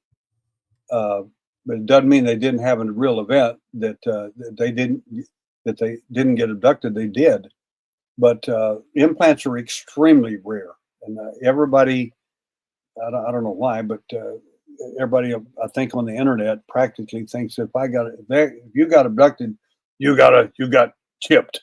Well, actually, that's not true. I look Yeah. at hundreds of X-rays every year, and we do not find the implants in all these people. We just don't. Can you describe what one may look like on maybe like a MRI if it were to pop up? Well, yeah, I can even do better than that. A little girl, a mother called me from back east, and she said, "Darrell, I remember you from the conferences up here." I said, "Well, okay." And she said, "My little girl said that some strange little men with large black eyes and bald heads and skinny came into her room and put something in her nose." And she says, "My daughter never lies." And I said, "I'm sure she doesn't. You know, nothing I want to get beat up over." Yeah, right. Yeah. And so we laughed, and I said, she said, "Well, what do I do?" I said, "Well, go get a Kleenex and have her sneeze into it and over and over and over and see if you can find something." And she did. And she says, "Oh my God, 4 little gold spheres. They're the size of pinheads, are so small." I said, "Everybody thinks an implant, if it's going to be there, it's going to be big, or it has to be injected." That's not necessarily true. And anyway, they sent them to me. I sent them off to York University under the care of Dr. Nick Balakis up in York University. And the conditions were I wanted a metallurgist, a senior professor to do the metallurgy. I said, "I don't care whether he believes in flying saucers, and I don't care about that. All I want to know is what is it made out of, and that's it." Anyway, the professor who did the research called me to begin with, and he said, "Dr. Balakis has told me to look at your stuff, and I'm looking at it now." He said, "I can tell you right now, if I can replicate it in a laboratory, it's not alien." I said, "I didn't say it was alien. I don't know that it is. All I know is it's a story right now, and I need you to do the metallurgy and tell me what it is." He calls me back a week later without that snarky attitude and says, "Mr. Sims, I can't replicate this in the laboratory." Oh boy. What do you think they were doing with these things? And I said, "They look like little moons, don't they? Little craters all over them, like little tiny moons." He said, "Yeah." I said, "Well, imagine for just a moment that they had," I said, "I'm going to use the word medication, but I don't think that's what it is.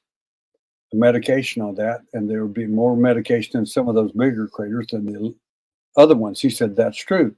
I said, "Therefore, it would be dispersed over time easier. And with 4 little implants," I said, "you're going to be sure get that amount in there.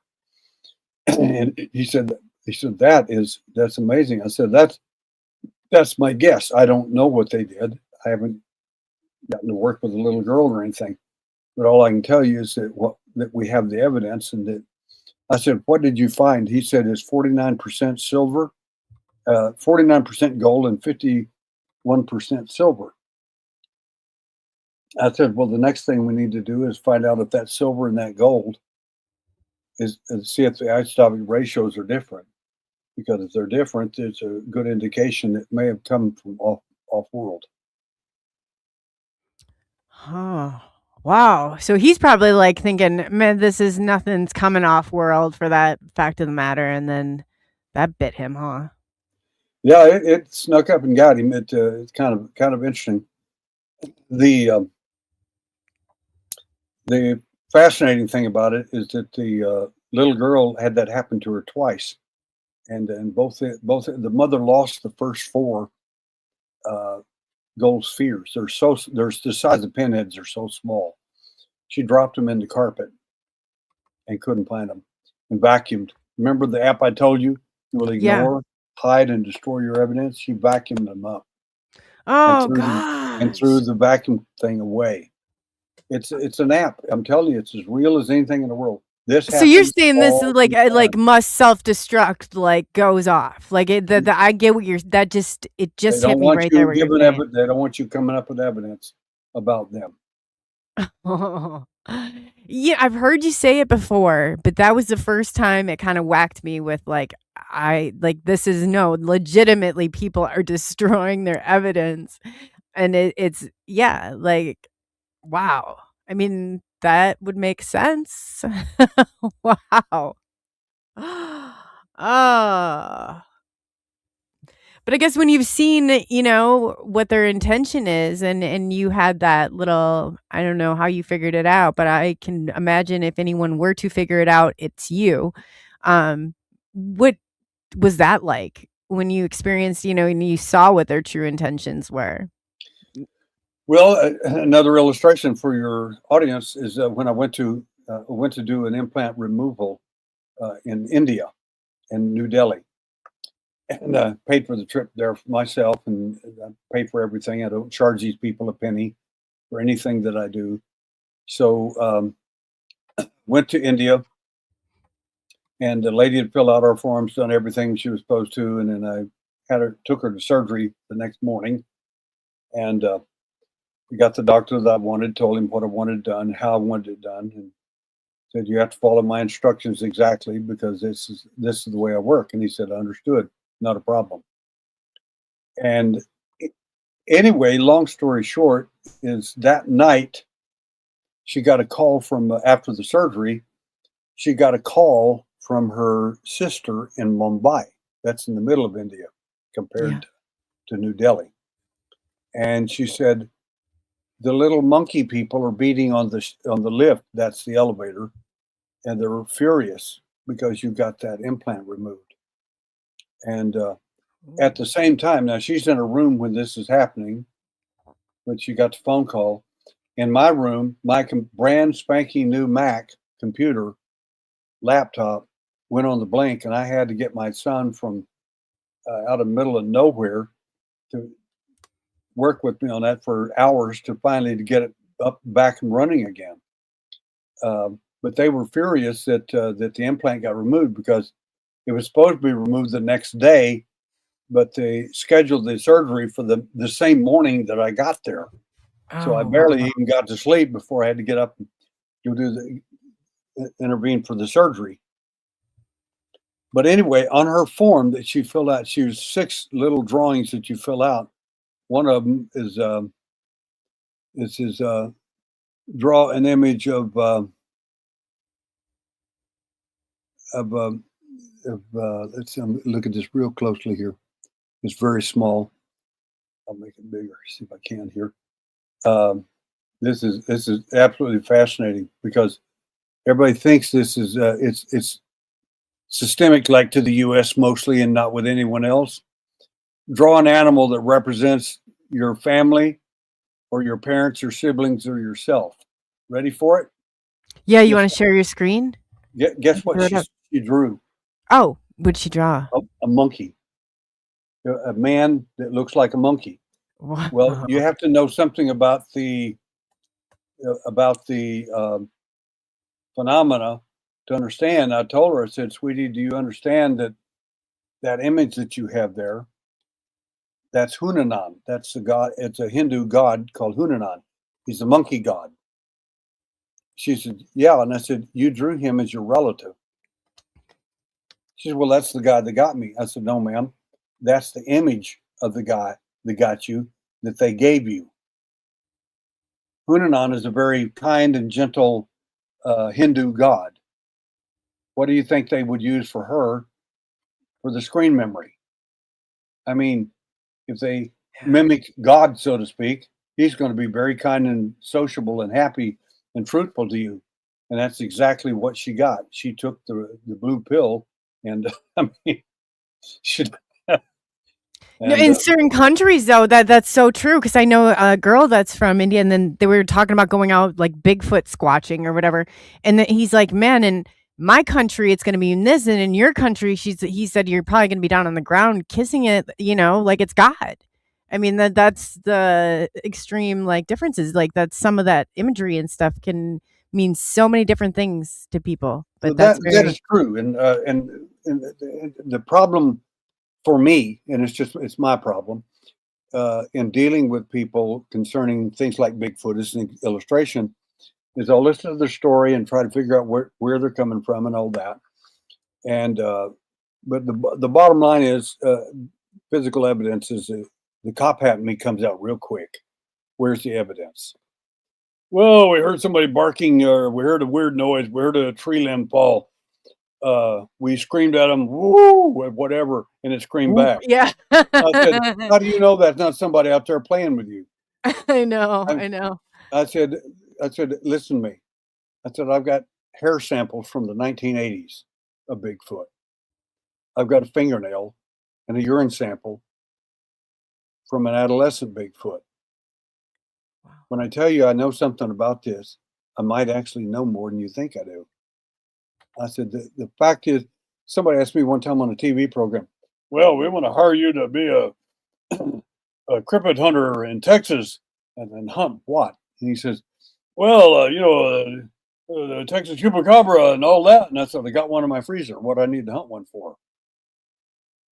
Wow, so He you said, don't just deal with aliens, you got You're the kidding." whole I said, "I have one in my freezer right now. Why do I need to go hunt something that I already have?" I said, "I know where another one's at that's alive, and we'd like to go out and see if we can capture him alive." I said, "Unfortunately, this one was shot by a rancher." And I asked the rancher, I said, "What do you think this thing is?" He had it frozen and he handed it to me. I got all this on film. And he said, "Well," he said, "I think it's just a coyote that interbred with a dog or something." I said, "Oh, okay." I don't argue with anybody. And I knew that wasn't it. And anyway, we put it in a car on some ice and all that.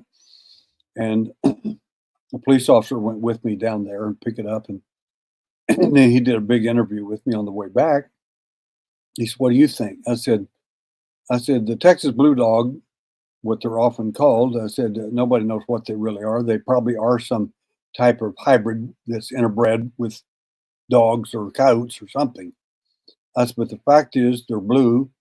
They're bluish skin. They're almost hairless, and none of it makes any sense. Because I mean, was it a dog or was it something else before it interbred with whatever?" I said, "The reason in fact, I got into it with some very good friends of ours, and he's a hunter, professional hunter, and he hunts coyotes for the Texas government, to keep these coyotes down because they kill animals, and your deer, and you kill your pets and everything else." So anyway, he said, "Well," he said, "that's just a coyote. That's all that is." I said, "No, it's not." And his wife sat there smiling because she works with me in the field, and she knows you shouldn't have done that. And I said, "No, you're wrong." He said, "No, I'm right." I said, "No, you're wrong. How does it feel to be wrong?" He said, "It's a coyote." I pulled out the pictures of it and showed it to him. He said, "My God, look at the teeth on that thing. It doesn't look like a coyote, does it?" I said, "Let me tell you why it's not a coyote, even if it's interbred with one." I said, "You know what coyotes eat for a living?" He said, "Sure, I do. I hunt them." He said, "They eat deer. They," I said, "Will they eat your dog?" And he said, "Yeah." "Cats?" And he said, "Yeah." I said, "This one ate 18 cats on another ranch." I said, Oh "Do man. you know what they'll do to a horse?" He said, "Yeah, they'll hunt them down and they'll kill them if they can." I said, "Exactly. This Texas blue dog, whatever it is, slept with the horses inside the stalls. The horses loved him. I've got a film of me carrying the chupacabra, as they call it, the Texas blue dog, out in a sack, and horses come over and sniff, and they're missing their little buddy. Now, if these things eat horses, why is he living with the horses? None of that makes any sense. None of it. No, it doesn't. That doesn't make sense. So we get all kinds of inquiries from people wanting us to be on TV and do this and do that. And one lady on the Indian reservation at the Hickory Apache Indian reservation, she says, "Well, when you come up here to do your presentation, should I might show you a picture of Bigfoot that I've got." And I said, "Well, I'd appreciate it if you did." "Well, I'll think about it." And I said, "Well, think about it real hard." I said, "You want me to bring some of my Bigfoot evidence?" She said, "Like what? You got some pictures?" I said, "No, ma'am. Got hair samples, urine samples, and fingernails. What do you got?" What do they show up as? Well, the hair samples, it was tested by one of my assistants, who's a assistant professor at University of Washington, and she had it tested, and they said they could not find any animal that belonged to. It didn't make they did there was no identification of that particular hair sample. They'd never seen it before. It's not on the animal samples. So do you think they're here and now in this reality, or do you think it's interdimensional, or both? Oh, I think that's a and that, see, you're asking the right questions here, Coley. Right question. Where did it come from? What is it? Well, all you have to do is look at the evidence and realize after a while, some of this you have to get rid of your UFO hat, because UFO hat's real easy to deceive and to get fooled. Ask the aliens how easy it is to do it. I When believe you're that. wearing that Yeah. UFO hat, they got you. You put your cop hat on, it starts asking questions like, "Why are all these Bigfoot? Why do they show up here? They show up here. They show up this way. Why did it can be on an infrared scanner and then all of a sudden it disappears in the forest? Now, how does that happen? Did it crawl underground? Did it climb up in the trees and hide from a FLIR, $50,000 FLIR camera? No, it didn't. It got abducted. It got placed there by them, the alien, and it simply gets removed by them. Sometimes they may be in the woods for several weeks or months, and then all of a sudden they'll disappear. Nobody can find them anywhere. They have cameras, dogs, everything everywhere, and they can't even find this guy anywhere. But when he shows up, he'll be there, and excuse, it scares people half to death when you see one of them up close. Especially you realize he can run a lot faster than you can. He can get you if he wanted you. Oh, for sure. And just to clarify, before when you were talking about, was it Dubai? Is that what you said? Somebody in chat was wondering. Once again, please. Before you were talking about, I believe it was India, and then you said Dubai, but it was was it that somebody was wondering what that location was? No, no, no. The Mumbai. Oh, M Mumbai. U No, they, M you M they U had it M right B there. A I. Mumbai. I thought It's you said Dubai, and then yeah, very, no, right. very well. I've got a cold, so that's probably half my problem. No, no, you're fine. You know what? I have allergies, so it plugs my ears up from time to time. And so I have a hard, it's like just those, little distinctions. I'm like, there's water in my ear, and they told me there's really nothing they can do about it. So I just deal with it. But yeah, it's probably my issue. Well, Mumbai is where the alien. See, her home location is in Mumbai. She flew to New Delhi to meet me. We did the surgery in New Delhi, and then after the surgery the next day, she said, "I would like for you to fly back with me to Mumbai because you've flown all the way into India. I want to treat you really well." That's well, thank you. And we went up there, and she took me everywhere I wanted to go in Mumbai. I mean, it was wonderful. Wow. They're very well to do and had their own car and their own driver and all that. And I told her I wanted to go where they filmed uh, uh, um, that Slumdog Millionaire. And she said, she said, "It's a really nasty place." I said, "I want to go there. You asked me. That's what I want." So they took me there. They took me to some other places too I wanted to see. I got hundreds and hundreds of pictures of all this stuff. But the important thing was that I wanted to see India. I wanted to know India for myself. I wanted to meet the people, the real people of India, not some TV clowns that get on TV and do commercials and stuff like that. I wanted to meet the Right. real people, and they're very interesting people. It was amazing some of the people I met. I mean, just stunning some of the people I met. And the poverty is just beyond the pale. You can't even begin to imagine the poverty. At night, early in the early in the morning, they run around with these big trucks and pick up the dead bodies of people that are dead on the streets that starved to Oh, death. They have man. no, they have no like we got a program. You qualify for SNAP, you can get food and everything. They have no program at all. If you're hungry and you're starving and you don't have a job and no That's it. money, you're out. You're going to either starve to death or end up robbing people. Yeah. It's not a choice, it's survival, at That's some the way certain it is. point. Absolutely. And then there was a great comment. Billy said Daryl has a great self-defense technique to uh halt abductions and he found it work. Thank you, Daryl. Probably a good question. Yeah, would I guess I didn't realize we had defense mechanisms. It's usually when you're taking your very much like restricted or restrained in some way, shape, or form. I guess there's been times that I was not, but wasn't real, obviously conscious. What kind of techniques do you have that would help? Well, you have to understand again. It's important to not take the blue pill, so to speak, and say, "Well, there's nothing you can do. They're all powerful. They're probably gods from outer space or something." They're not. They're not. And the fact is, they're vulnerable. Well, I didn't Mhm. know that. Well, that's because you don't study them. You're busy admiring them or worshiping them instead of studying them. If you study them, you'd realize they have flawed issues in their consciousness. The small gray alien has an IQ of about 80. That's called a moron.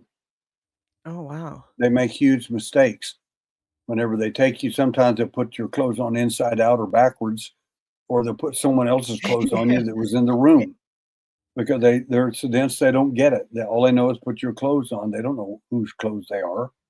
I've never thought about it from that perspective before, but yeah, yeah. No, that's a So, possibility. Yes. is it important to know the IQ of an alien? Yeah, if you want to tamper with him, for sure.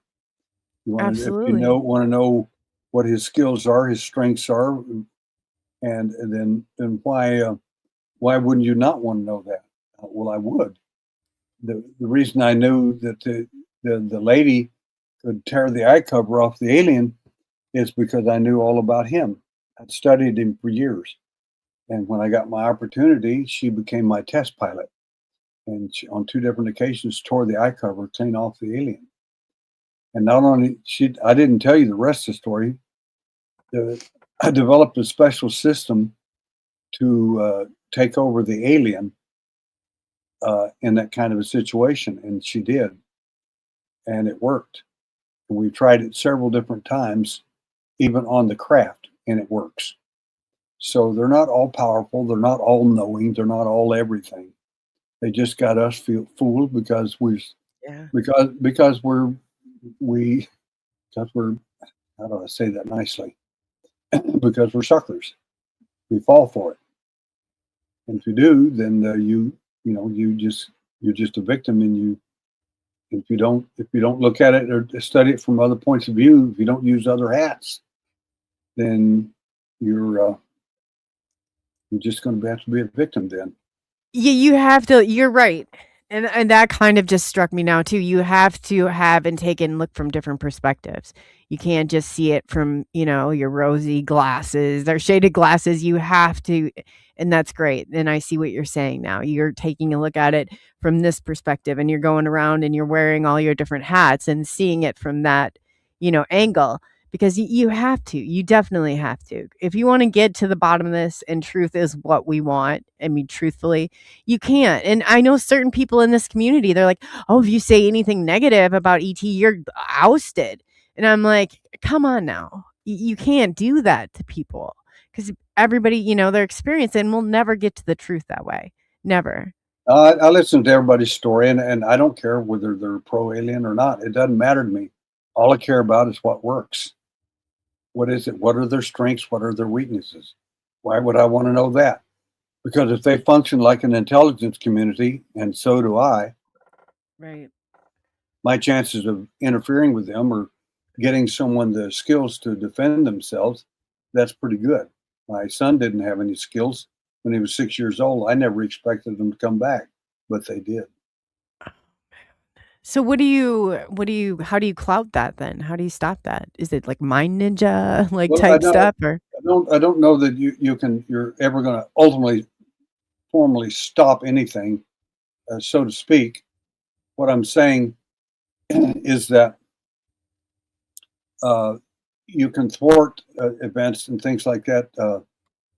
Like a lady contacted me one time. She had two beautiful little girls. They must have been 3.5, 4 years old, about the time my abduction started. And she stood there looking at me, and I looked at her, and I could read her like a book. And I said, "Both of them?" And she shook her head, yes. She didn't want to discuss the alien in front of the kids. And I said, "I can show you how to help these children if you want me to." And she said, "Please do." And I said, one of the things about the alien with an IQ of 80, their attention span is not that strong. It just isn't. I said, so in a nutshell, I said, do you know any little songs that the little girls sing? They said, yeah. I said, row, row, row your boat. I said, that's a good one. Doesn't matter what song it is. Whenever they think that they're coming or they're afraid and you don't know why, have them start singing that song over and over. Row, row, row your boat gently down the stream, over and Yeah. over and over and over until they know they're gone. I've I done said, this they, technique before. Yes. he'll leave because he can't. You're interfering with it. It's about control, and he can't get control, so he'll just leave. I I've told people to do this. I'm like, think of the song, something you remember in your head. I'm like, you have to outwin whatever is in there, like whatever that narrative is to find out. And I used to tell kids that I'd be like, don't even think. You listen to my voice. This is 1, 2, 3, and we like because I teach swim lessons too. But I've played this struggle game, and I'm like, man, if it's so loud that in my head, I'm literally to get it to go away. What in the hell is it, and why is it, that is not, you got to remember there's a difference, and when something chimes in and it doesn't feel right, it's definitely worth exploring in my opinion. Yeah, that's just one of the techniques. But the point is, again, it's really important to understand it because how can you how are you going to know what to do if the alien comes? Okay, let's say you think they're here to save the planet, fix those on hold, and all these wonderful things. Then all of a sudden, your kid gets taken, and you wait a minute. Oh, well, you got to help me here. Well, you thought it was wonderful, and we shouldn't even worry about it. That there's nothing to worry about, so to speak. Um, well, yeah, but it's my kid. I said that's my point. Now it's not funny anymore. No, you're right So about that. you'll wish you would have learned how to deal with that and how to tackle the problem, because if the alien has got the how shall I say it, if he's got all these things against you and you don't know a thing in the world about him, he knows all about you and you know nothing about him. So no wonder you don't have a clue. You're dead in the water there. You defeated your own purpose. Now you got to help your kid and you can't help him. Oh gosh, as a parent, like I mean, that's when you say something about my child, that's when it's like, all bets off. Like I mean, that's not okay. And then just to feel, I mean, and then your child, that would be, I would not like It's a that at all. horrible experience Yes, to that is. not to be able to do anything about it, and all the time you thought they were your friends or helping you or doing whatever, and now your kid's in it and you can't help them. You don't know what to do. And there's and bringing this full circle, like the good ones are going to go undetected. Like that's the people who are really good at what they're doing. The serial killers of the community, they're not getting caught unless they want to get caught. So blind belief, in authority is the greatest enemy of the truth whatsoever. And you definitely, that's what they want you to think. You're right. Like, it's like you think a predator is going on a playground, or they put themselves in places that they have access to what they want, what they think they need. And that's exactly how it would be done. You're right. You have to look at it from that perspective. You have to consider that. Well, if it's your own, aliens can be anything you want them to be until they get your kids. Then it's a different story. Then you want to know, well, what do I do? My kid comes to me, they're Yeah. coming to get me and they're doing these horrible things to me. What do I do? Well, just tell them you want to go to Zeta Reticuli tonight and have a good time, a birthday party or something. That's not going to happen.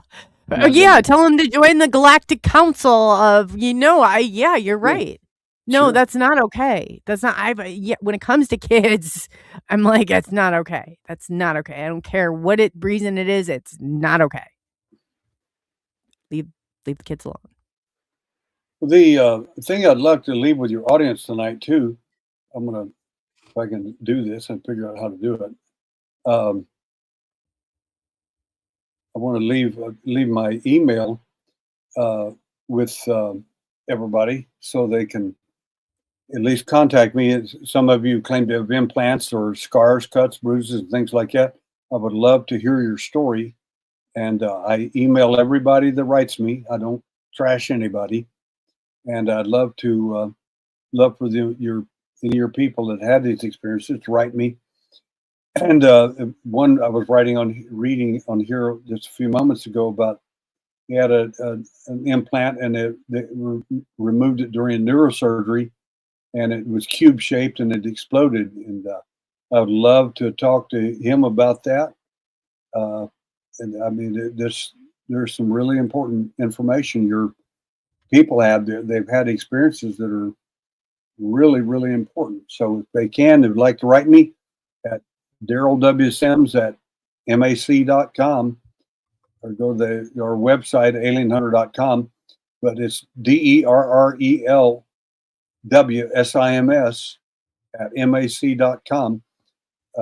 Just write me and tell me your experience. I'd like to know, especially if you've got physical evidence or you've had electromagnetic interference and that happened in your experience. There are so many things that are truths these people are experiencing that they just need a context, the right box to put it in, so to speak. So if anybody would like to contact me, I'd love to hear your story, especially about implants or physical evidence or something that happened to you. That's really important for our work. That's amazing. I have an MRI I wanted to send you. Like it's been in front of 2 teams of surgeons and nobody can decipher what it is. So you guys, if you have questions too, like he said, I put in the email address, and I just want you to double check this. I have Derrell W. Sims at mac.com.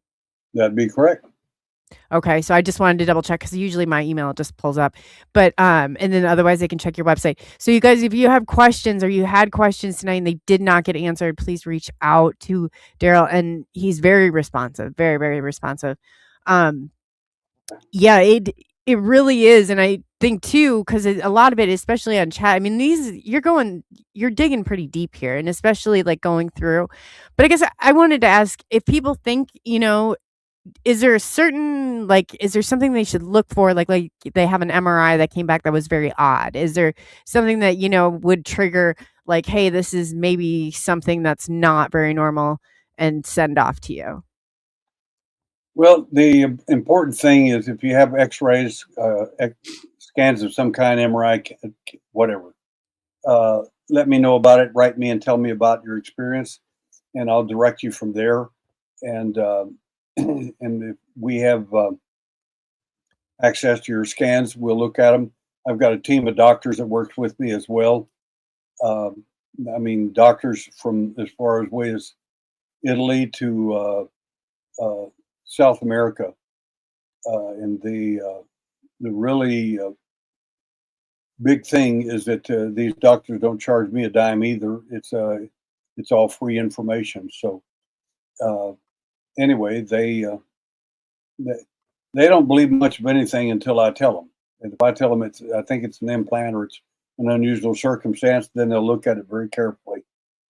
But they're not. They believe in the UFO phenomena, but they believe a lot of people that are reporting stuff don't really have the skills to make that determination.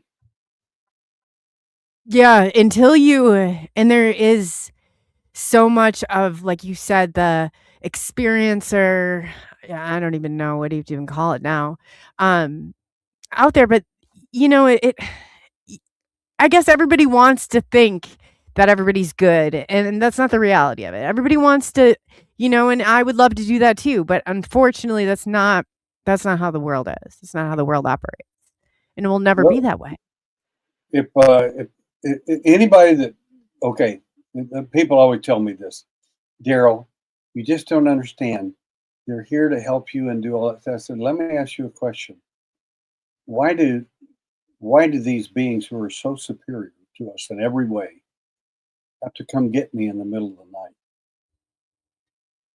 Why are they after children? Why don't they just ask permission? Why don't they do things like sane, normal people would do?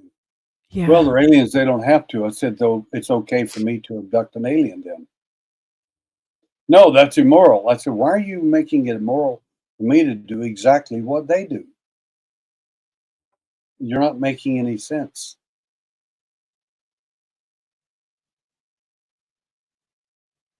It doesn't make sense. And you're right. Why can't they be like normal people? Why can't they come during the day while we're wide awake and everybody's Oh, they got around? these stupid ideas. Because you would kill them and shoot them. Hey, I had a 22 rifle when I was abducted one time out in the desert in New Mexico. I was out hunting, and I got abducted with my 22 rifle, and there were 17 rounds in the 22 rifle. I'm standing there, the event's over, and I can feel the sun very hot on my head. And I realize I'm switched on automatically, and I see the alien walking away from me. And looked at him, I said to myself, what in the world? And at that point, he turned around. He's about 50 feet away from me. He turned around, and it's the only time I've seen fear on an alien's face. You know why? Because I had a gun, and he knew I could shoot. I'm a really good shot, and I could have easily killed him if I wanted to, but I didn't.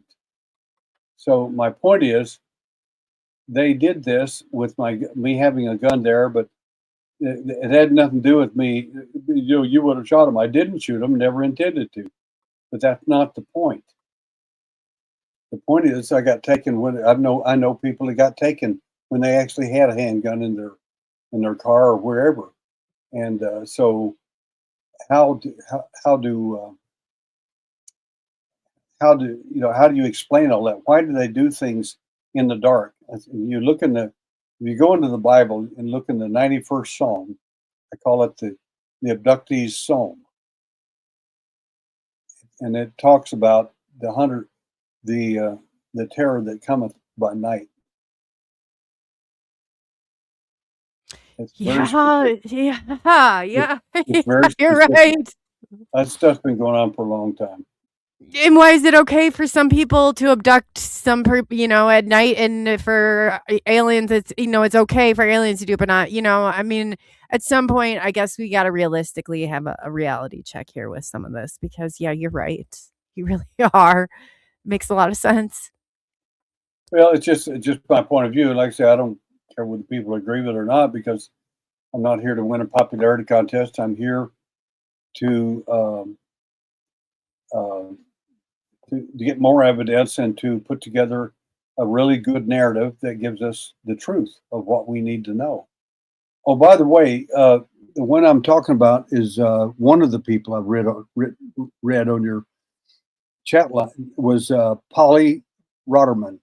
Oh, My Polly implant Rotterman, yeah. found randomly during brain surgery exploded when taken out. Why? Write me and we'll talk about it. I'll be glad to talk to you or your neurosurgeon about it. Be delighted to. Yeah, Polly. So I'll make sure she's been an admin. She's absolutely wonderful, and I know had a ton of good questions too. And I'll make sure that if they didn't see it now or they're not on here right now, she's in Israel. So I'll make sure. I know it's really She's in early Israel? in the morning for her. I'll make sure Polly She's Rotterman in is. Israel. Mm-hmm. That's interesting. Could I went to Israel and did German magazine hired me to go to Israel to study 3 alleged abduction cases. One of them was absolute fraud, and the other 2 were 100% real. And anyway, when I'll talk to her about those cases we found in Israel too, if She she'd just like. said thank you, so she heard that she's Fantastic. Write me. We'll talk. And Polly, if you saw, it's Derrell W. Sims at I gotta pull it back up. Let's see here. Derrell, what is it at Derrell? Mac.com, MAC.com. Mac.com. Sorry. Yeah, I just have it. I have it right here. So Polly and everybody else, it's right here. And if for some reason you missed it, just feel free to contact me and I can get that out to whoever needs that. So Please do. yeah, it'd be so great to have. And Polly's case is absolutely amazing. I've had the opportunity to go through and I've seen, over the past couple of years follow her. So you'll definitely find her case very interesting. She's got Love to hear it. yes, Here's absolutely. another good one right here on your question and answers. He said, we're 100% programmed to destroy evidence. I kept a journal for several months of fresh memories. After an abduction, I tossed it all away and didn't realize what I'd done until a week later. That's Yeah. real consistent. It is real consistent. It didn't at first. I was thinking, man, like we self-sabotage, we do whatever, but realistically, no, I get what you mean now. Is there any other comments that you came across in chat that you felt, that you wanted to address? Because I know it's, different perspectives. You're gonna see things, obviously I won't see. But I didn't know if there's any The questions that you interesting thing thought about that Polly is my daughter and her 2 her daughters, my grandchildren, are living with me right now. They're going back. They're moving to Jerusalem, where I have another granddaughter and 3, and her husband and her children live there in Jerusalem as well. So Oh, well they're going connected in. in Israel. See, Polly, that's good to know. That's good to know. And Daryl, I definitely, it's good to know. It's good to Yeah, know. it is. You're no nonsense. You don't play around, and I like that about people. It makes you feel safe. It makes me feel safer knowing that somebody out there and like you is on, on this. Like it really does. You carry a big burden, a heavy, that's a pretty heavy weight to carry. I'm sure. The I'll tell one last story, but because I've got some things I've got to do tonight too. Yeah. Um, No, I'll make it going. may we had and this one it's got a little bit of a twist to it. It's kind of interesting because, uh, and as I mentioned this once before, I think on this program, but it's worth repeating. the The story is real simple. A lady fled Brazil to get away from the alien. She thought if she left Brazil, came to the United States, and she had met me in Brazil, and she came to the United States and called me and said, would you ask your wife if it would be okay if I came over and stayed with y'all for a while? And I talked to her, and she said, yeah, it's fine. And she did. And later, the same lady and my son got married. But anyway, one night she got real nervous one day and told me, she said, I'm real scared. I said, why are you afraid? And she said, because they always come on the third month and the third day at 3 o'clock in the morning. I said, okay. She said, it's March. God. It's the third month, and the third day is tomorrow, and I'm scared half to death. That's good. Well, I said, we'll check it out. You know, the next morning, she gets up crying.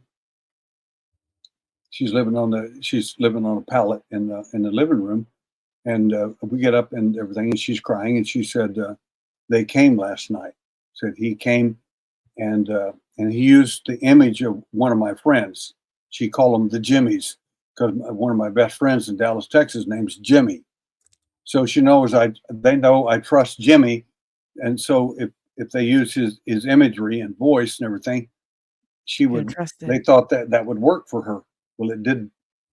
She picked up a piece of stove wood on the fireplace and picked it up like she's going to hit him, and it scared him, and he left. He went back out through the wall and was gone. Second night, she said they're coming back again. I said, well, I didn't do anything first night. I said I'll be up tonight, and this is a true story. And she said okay. And anyway, I got to thinking about it, and I thought, if they're coming 3 times in a row, why in the world would I waste my opportunity here? This is not what a good investigator would do. Right. So I prayed about it and wanted to see if there was anything spiritual involved in this. And the next morning, she woke up crying and screaming and everything. She said, the answer I got was that everything would be fine. She'll be okay. Go to sleep. And I went to bed. Next morning, she was crying. And I said, what are you crying about? She said, you said you were going to be up. And I said, I did. I did say that. And I didn't do it. And I said, but I did pray about it. And she said, well, that's what I'm happy about. I said, you're not afraid? She said, no. She said, when the alien came through the wall last night, he brought something so evil, I didn't know things like that existed.